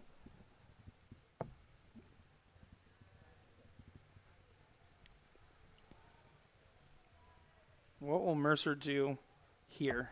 How much pressure will Robbins be under on his next visit? Yeah, It'll be a lot. Yeah, just set it up here for yourself. Whittle on down to a nice little 2-dart checkout and have a go at it. If Bruce doesn't hit at least a 140 here, I would say it's over. Yeah, I agree. I think it's over no matter what. I think that Brian, rocking an 85 average right now and just sheer comfortability up there, he should be okay to put this away. 86 remaining, but we'll find out. Just going to focus on teeing it up. It looks like, that's exactly what's happening here. No reason to do anything else with Robbins on 2-2-4. Give yourself that nice, clean, open look as this Canadian player, the Newfie, has been making some success stories happen here in Kissimmee, Florida. This would be the cherry on the top. Just hit this number, and he hits it again. Brian Mercer gets the win. Here in the 501 Open Singles, Bruce Robbins comes in second. How much did they get for that title there? Well, about tree fitty. No, 1,500 bones for first place. 750 for Bruce Robbins. Not too bad, and it looks like either one of these guys can buy us some dinner. Yeah, Brian, we'll take a nice old steak at the Chop House if you can. Take a little horseradish with mine, maybe some mashed potatoes. Don't forget to tip your streamers. Don't forget to tip your chalkers. That's what I'm saying. Congrats once again to Brian Mercer. We're going to head out there, grab a couple photos. We do need a photo of Brian, that's for sure. Absolutely. Probably an updated one of Bruce, no too. No photos of Scott, though. Yeah. We'll go do that one for you real quick, folks. We'll have more entertaining action coming your way as we work our way into mixed doubles. Quick word from some of our sponsors before we get underway with that coverage. We'll be right back.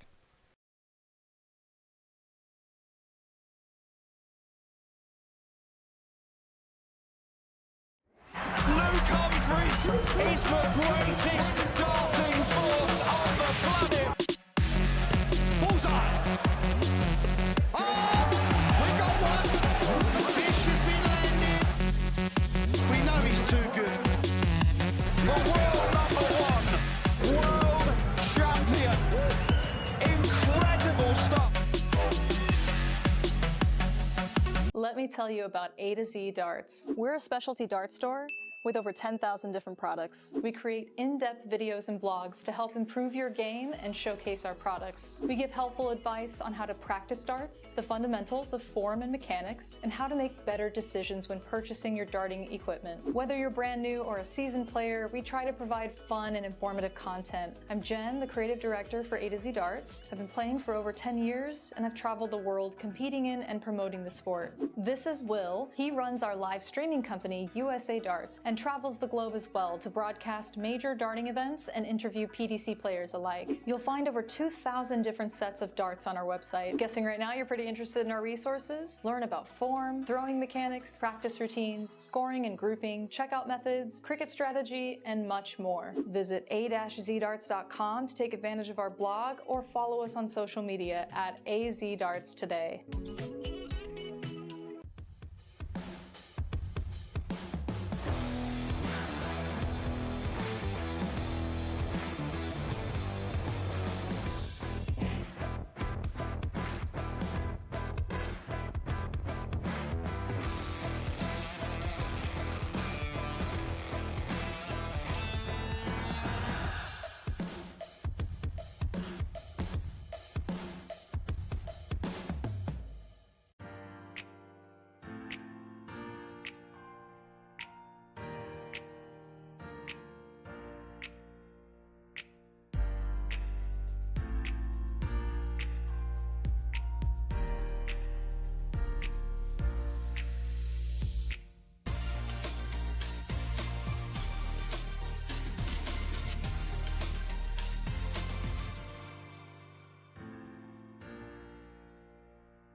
Okay, everybody, some news here. It looks like we got Leonard Gates, Asia Jalbert going to take on Patty Walls and Matt Campbell. Little predicament here with the Matt Campbell side of things is he has not had clearance yet from the PDC to participate on the stream. So although we got that clearance for Gian Van Veen, Yella Class, which he didn't really even need it, Jermaine Wadamina, although we had that clearance for those individuals, Matt did not get that clearance. So it is unfortunate. We're going to let this match play out. We'll go ahead and fill time by either positioning our camera to somewhere else, let the match play out, and we'll do it that way. It is unfortunate, but we need to respect those PDC rules so that we don't lose the ability to stream these players again. It is one of those things that it's a really good partnership that we got with the PDC right now, and we're not going to ruin that by any means. So we'll make it happen, folks. Matt will be stepping up here in a second with Patty Walls, a.k.a. Puddles, as he was calling her the whole time. So, yeah, we'll go ahead and do that one so that we respect the PDC tour card of Matt, and he won't get a fine as well. That's the main thing there, is we don't want him getting a fine. So we'll go ahead and maneuver our camera around here. We'll find some entertainment for you guys to watch. I know there's some other matches on the floor, I believe, and if not, we'll kind of play through some of our content that we had for the week. Some interviews and what have you. Looks like we do got a matchup there. It's Benjamin Goddard. It's going to be a little bit tough to see. Maybe I can get Garfinkel out of the way.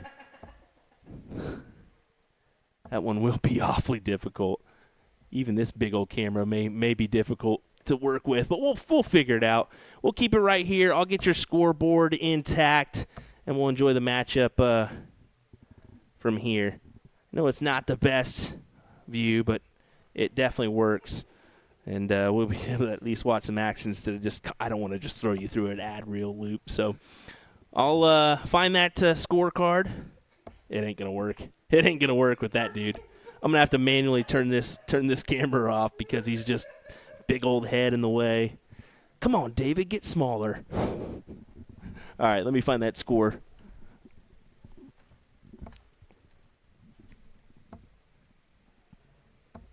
That is actually the only match going on, so, ooh, lucky.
Here with Joey Lenall at the DPFL Live Event in Kissimmee, Florida.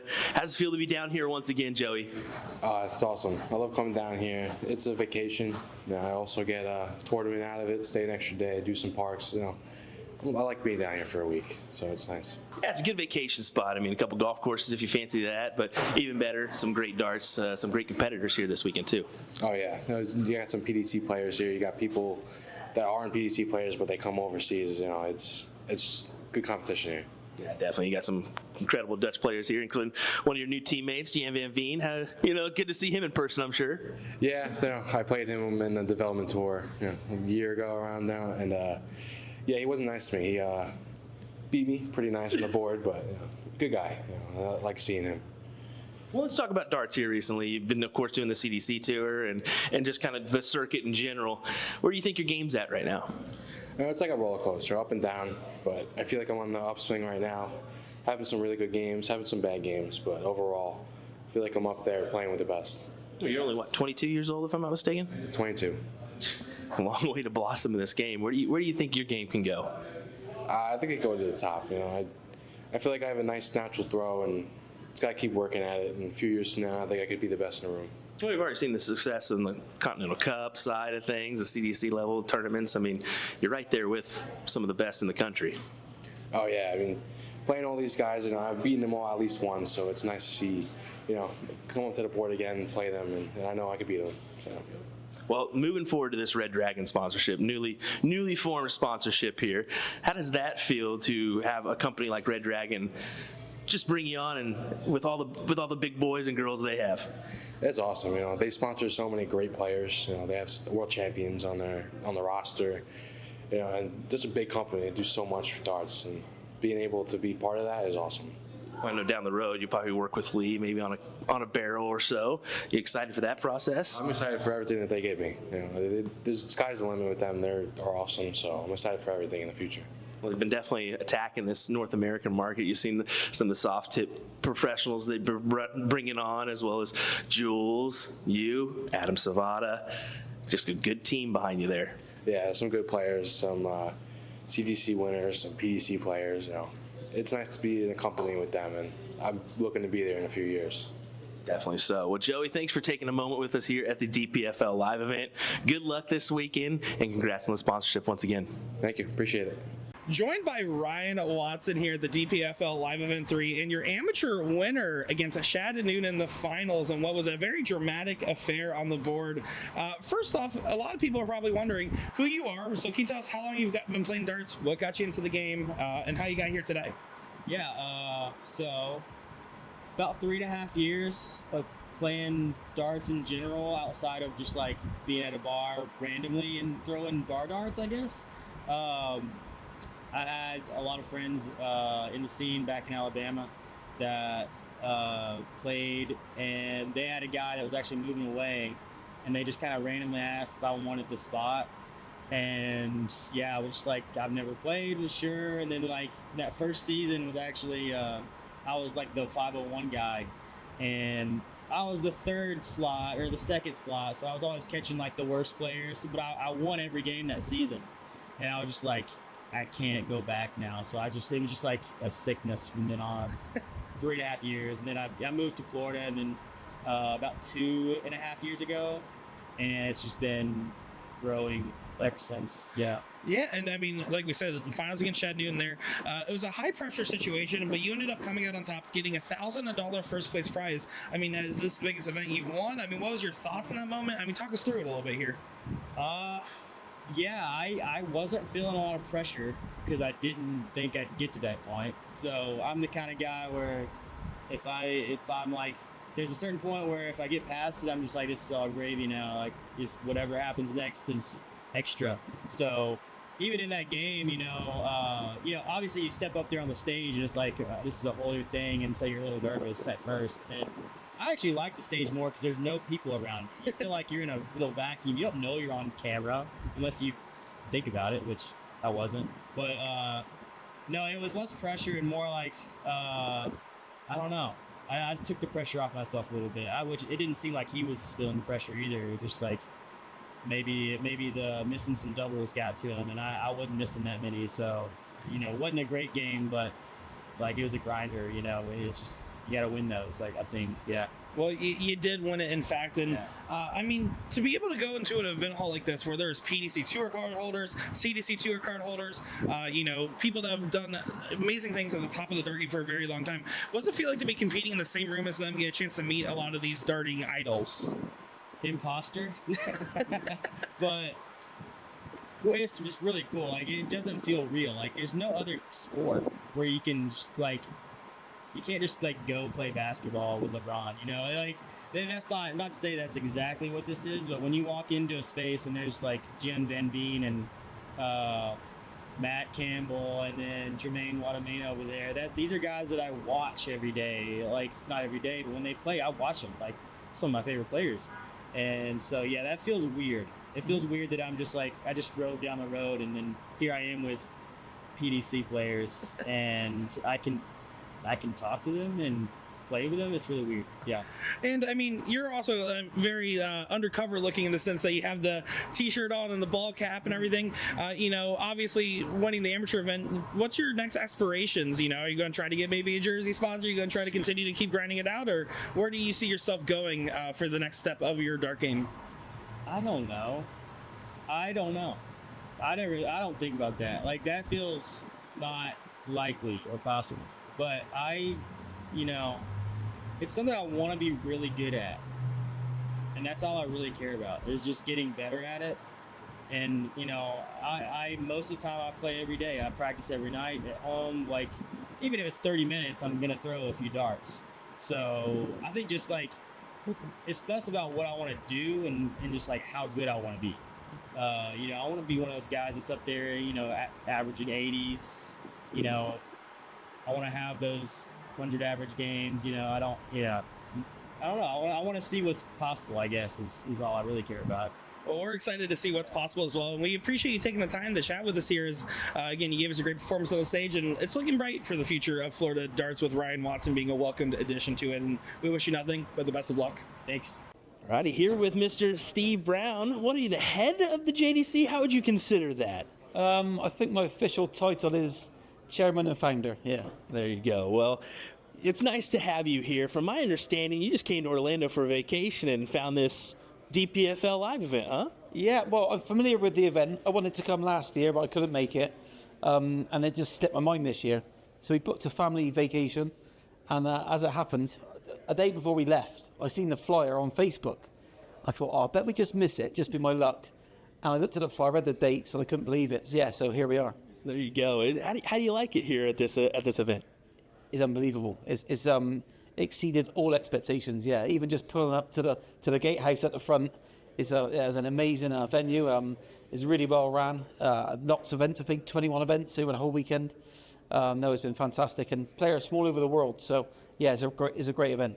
Yeah, we had a good showing from some of the professional players, Jan Van Veen, Jermaine Watamena, and so many more. It's kind of cool to see that over here on our front. It was pretty cool. I walked in the room yesterday. I come with my son John, who's a ex-PDC pro himself, and we walked in the room. We weren't expecting to see Jelle Klassen and Jan Van Veen, and they weren't expecting to see us. So we sort of crossed eyes across the room, and it was like, hi, but what are you doing here? Dang it, you came to take our money. Exactly that. But no, it's great, and there's great camaraderie in the room. Everybody and people just get on so well over here, and I've been coming to the States since 2006 through the PDC, and it's just, for me, is really warming to see it grow and grow and grow. And I think darts in North America is in a great place. Yeah, it really is. And talk about that from 2006 to now. How has that growth been? If I'm completely honest, when we first came in 2006, 2007, if you drew an American player or North American player, it was almost a buy. And that's me being very honest. Mm-hmm. And sorry, guys, if that was the truth back then. And to see it grow and grow. And I've always, a lot of time, I owe a great deal of gratitude to an American sponsor of mine back in the day. It was Laser Darts and Horizon Darts, and Terry Manis was the first ever sponsor of me. So I'm sure you're familiar with Terry. Yeah. So she backed me back then, and gave me the opportunity to travel the world and make a name for myself back in those days. So I've always got North America's always got a big place in my heart. So since those days, and to see where it's come now, For me, I had a real goosebump moment at MSG, going back in a couple of months ago, and I was fortunate enough to be late, as typically me, to the event. But Alrighty, guys, we figured we'd just hop on over. We found this match on the floor, so figured we'd at least give you a look. The rest of our coverage should be streamed, so we're looking forward to that one. Unless, if Matt and Patty do make the final, we will have to cut and then record that match. So that will be our plan if they do make the final, just to kind of give you a preemptive. And whatnot. Harry asking, laugh out loud, why put him on the stream then? Well, bud, things happen. Things are shuffled around, and let's be honest, it's been a long weekend, so things they just seem to happen on a Sunday where maybe you forget one thing and put them up there. We were thinking about moving them, and we just said, no, too late. Let's just let them play. We'll figure it out and make sure we're good to go. So we'll watch this one in the background. We should have a streamed match after this one because there's no other matches being played but one, and it was already called. So this is the only match being called, and then the Campbell semifinal is what I'm pretty sure of. So we should have a match coming your way here in just a moment on the stream, and we'll head on over there once we do. But there's your little update for you. Turn back on those tunes and come back here in just a moment.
told you if we dance in the blizzard, we are not getting cold. So keep on dancing, baby.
Get right to it. Okay, everybody. Whew.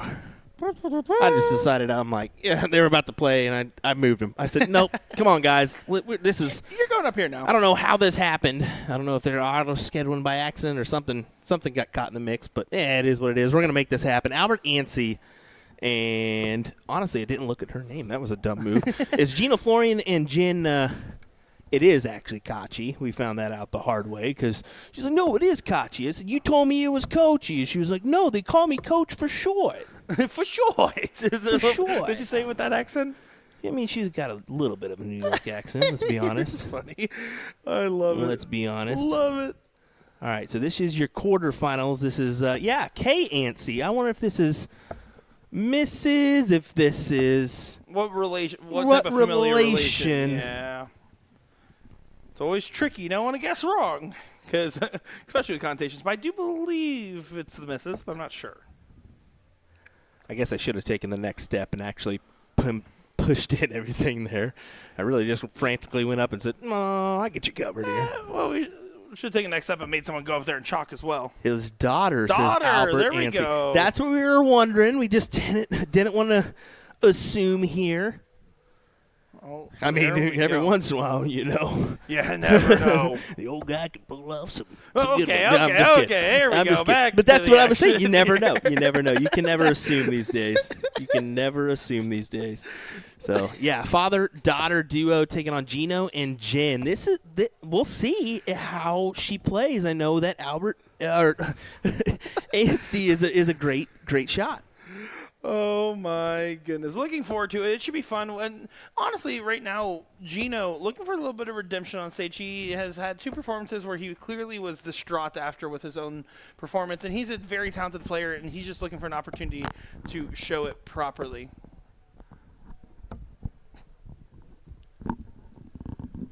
Trying to get to my computer without ruining our mixer here. Jeez. Albert Ansey says she's never played in her life. No way. And look at her throw. Look at her throw. Way. Get out of here. She's got a nice throw. So what we're learning is everybody outside of the U.S. is just kicking our butts on the board. It doesn't matter. It's just in the blood. It's in the water. It's in the water there in Newfoundland. Love it. Love it. Again, the last couple warm-up darts, just trying to get settled here before going. See Colin Rath and Ed Levesque in the audience over there. You can tell by the shine of Colin's head. A little bit of glare. It's Kristen Ansey. There we go. Looking forward to this one. It should be a lot of fun. I got to say it, Gino, way better mustache than I've ever had. It's without saying. I think it's not even close. It's got a doozy. Not even close. Yeah, she does have great action there, right?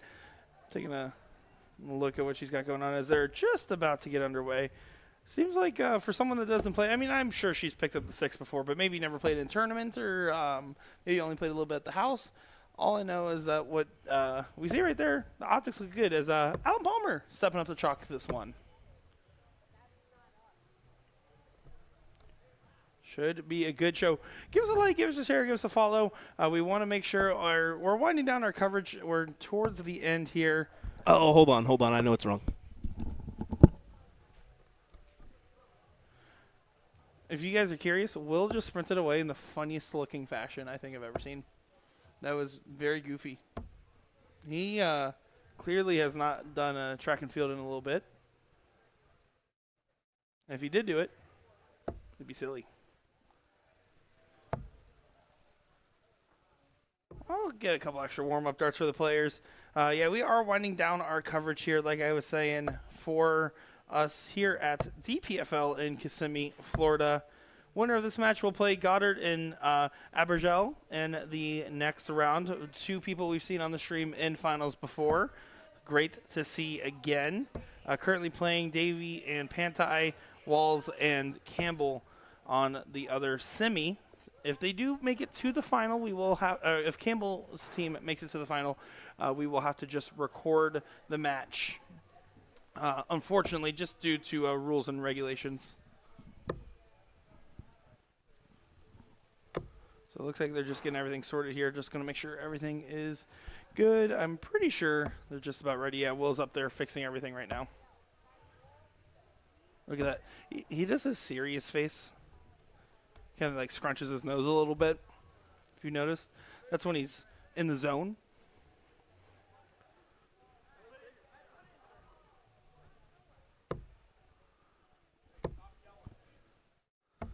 I expect Will to do his funny little sprint back on over here. It's just like I would rather, instead of being fast, look like I know what I'm doing with him running. I'm just going to be completely honest here. Just don't tell me I said that. Because if he finds out what I said while he wasn't here, he would be upset. I'd be upset.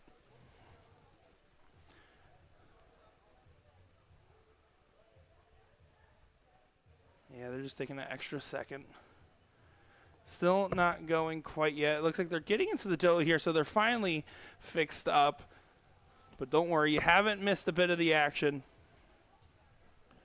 And Will still looks funny when he runs. Gonna be honest. Remember, guys, don't tell him. We have our secrets.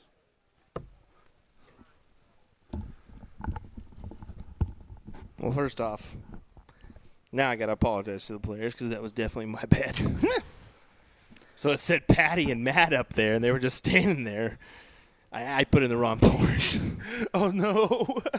So I definitely went up there and was like, oh, okay, that one's on me. Guys, my bad. And then they proceeded to curse you out. Yeah, I'm definitely apologies, guys. I swear it wasn't on purpose. No, it was well-intentioned all across. We just want to make sure we get you guys the coverage and make sure to represent what should be a great matchup here. Looking forward to it.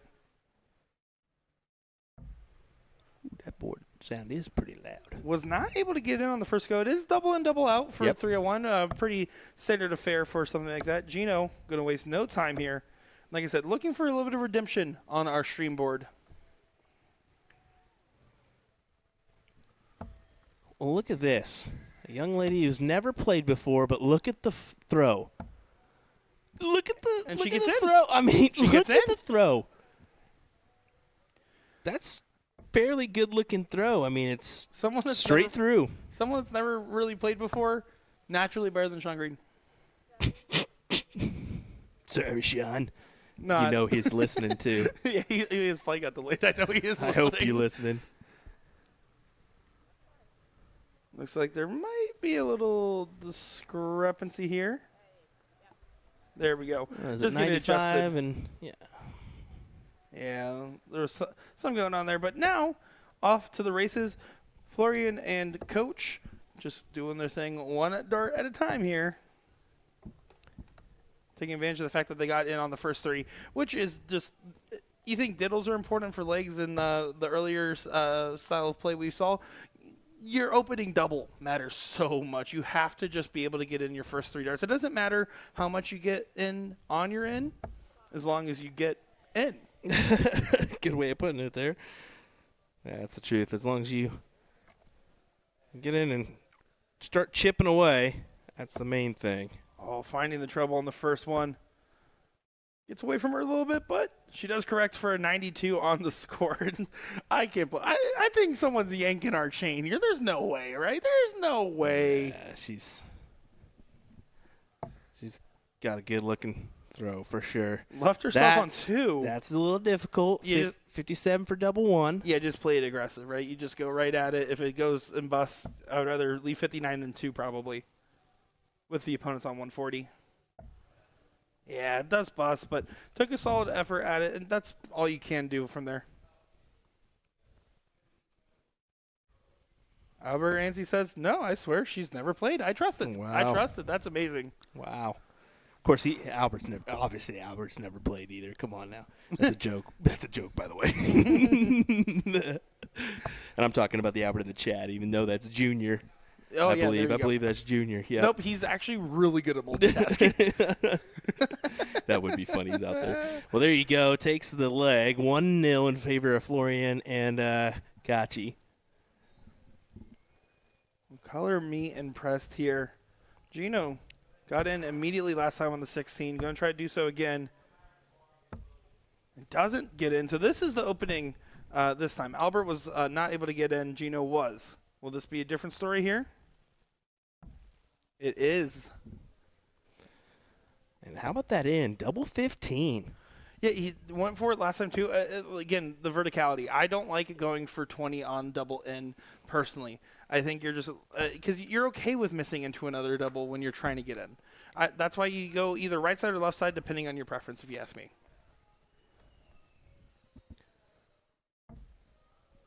Jen gets in, double 8. It's an in.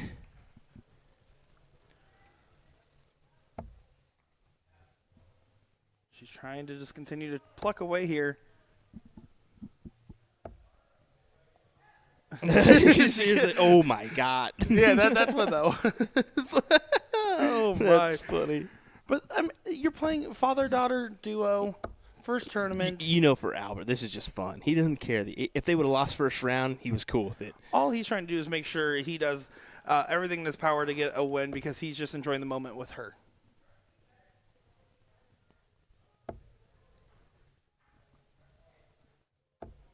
Look at that. 1-3-5 there. Amazing stuff from Albert to get himself to the 104, or his team to the 104. Sorry, we were talking singles earlier. That worked just fine. Yeah, Jen just trying to produce a checkout opportunity here.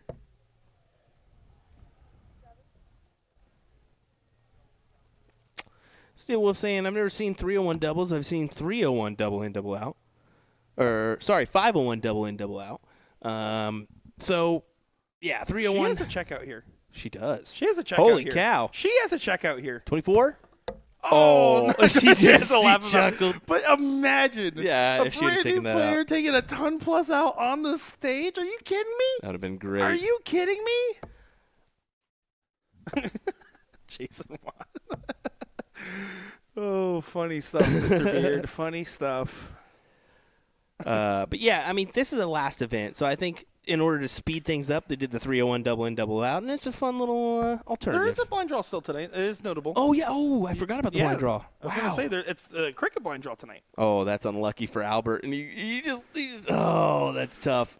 Oh, outside with that first dart and really looks in, and then falls into the 9, leaving himself at 15. So just converts to leave the double 4, but up to Jen. She just hit this double top. 40 is the shot for a 2-0 win. Well away. She's like out, making sure. Yeah, because it does change the shot significantly. Double 10 does go. Coach coaches it in, and the father-daughter duo is eliminated. But something special to see, something really cool to see on our live feed here. Absolutely impressive stuff, and a lot of props to her. And, of course, props to Gino getting his stage curse broken as he was having a little bit of trouble. He's gotten his redemption, and we'll move on to the semis where we will see him next. That is going to be against, real quick here, do want to pull that up, is going to be against Abergel and Goddard in the next round. Give us a moment, guys. We'll be right back with some more action. DPFL Live Event 3. Dichiria, Will Stuart, and Sean Green is on a plane.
Welcome back to semifinal action, DPFL Live Event. And whether you like it or not, I got to be honest, this will be our last match of the stream. Patty Walls and Matt Campbell did make the finals, so we'll be recording the finals. And putting it up. Yeah, we'll put it out at a later date. So my goal is to go home and put that out as fast as I can for you guys to enjoy. So yeah, I see Tony Cullen was talking about it. Matt Campbell finally getting streamed in the final. Yeah, we will have that match out later. Unfortunately, just want to make sure we follow PDC regulations, make sure we don't get these players in trouble. Yeah, 1,000%. And, you know, it is what it is at the end of the day. We respect that. Is that James Wade? What? Is that James Wade there on the... James Wade? Well, you see that? See that little picture? I think that's James Wade. Oh. I didn't know. I was like, I was looking at all the people. I mean, none of these people are James Wade. No, that maybe that's James Wade. Maybe. Here we go. It's Goddard and Abergel taking on Florian and Kachi here in this one. Semifinals, first to two-leg battle. Looking forward to this action. And, of course, dude. Jacob saw on the chalk. Yeah. He's like, he's done a great job. Him and I talked real quick out there, and he's like, are you the one that says dude, every time I chalk? And I was like, yeah. He's like, I love it. So, whew. Well, no, it's pretty cool. And he even asked us, when are you guys hiring? I said, whenever, buddy. You just let me know how much you know, and we'll figure it out. He's so 14 years old, I believe. Yeah. Because he can't actually travel to the U.S. without one of his parents, I believe. Yeah. So that does kind of put things in a bind there, Jacob. But, hit me up when you're 18 or 16, whatever it is. We'll get international visas. We might have a Canada branch by then. Who knows? At this point, you never know. That may actually be a good idea. Jacob, CAN darts.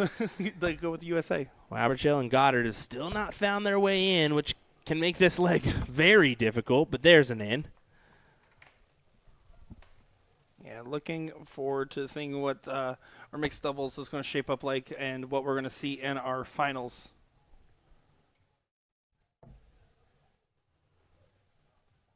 See Jen just trying to decide what she wants to do, making sure her partner has the best possible setup. We covered a lot of singles. It is important to note that you have to start factoring your partner play, especially with something like mixed doubles.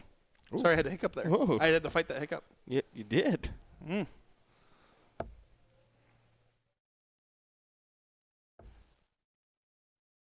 Yeah, frustrating visit there. Yeah, Jacqueline wanted some more. You can tell from that, but time's running out in this leg. Yeah, the time is nigh for leg number one. And that double in just makes it a little trickier than you would expect sometimes. It's a lot of pressure on the winning double, but for the opening double, too, you're just thinking, okay, I just got to get this, and then I can do this. And you start thinking about the darts after that. You still have to the first start of the double. And if you don't find it in your first three, you're in a lot of trouble. Did not mean to rhyme.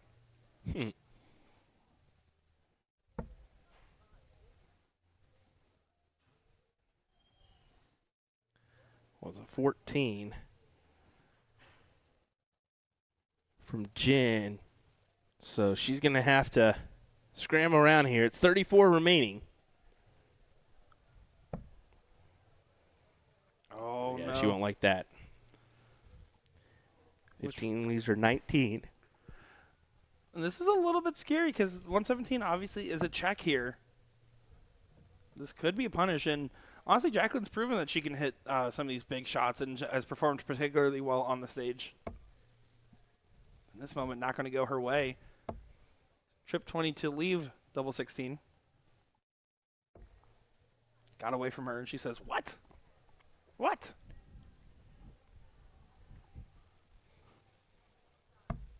Gino Florian going to try to ride in. Needs a double four, and he can quick pace of play as he always has. Yeah, and he gets it. It's a first leg on the board to Jin and Gino. So it's just going to be a little bit of recovery needed here for Mr. Goddard to try to get in. Needs to find that open double. Doesn't get it.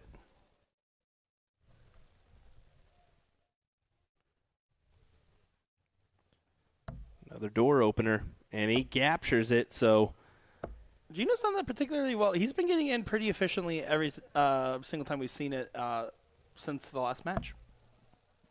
So now 3 times we've seen it.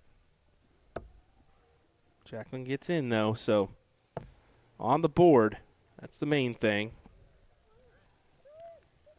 She goes with a little woo-hoo into the board mic. Love it. These guys are all just having a good time. And on top of that, I mean, just payday waiting at the end of whoever gets there. Let's talk about that real quick. $1,400 for first place, $700 for second, $400 for third, or for top 4, excuse me, not third. Third and fourth. Did get a 140 in there, so at 109, we'll be in the check and no first opportunity as such.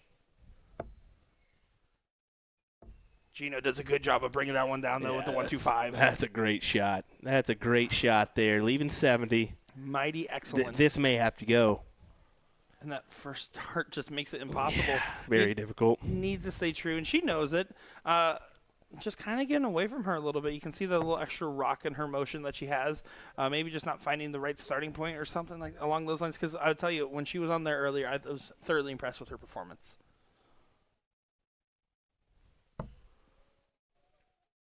.64 left, so over to the 16s. Confirmed with the chalker there. She goes, "What is that?" I like that. What is that? What's all this then? 610 wire? No, it goes and stays on the 16.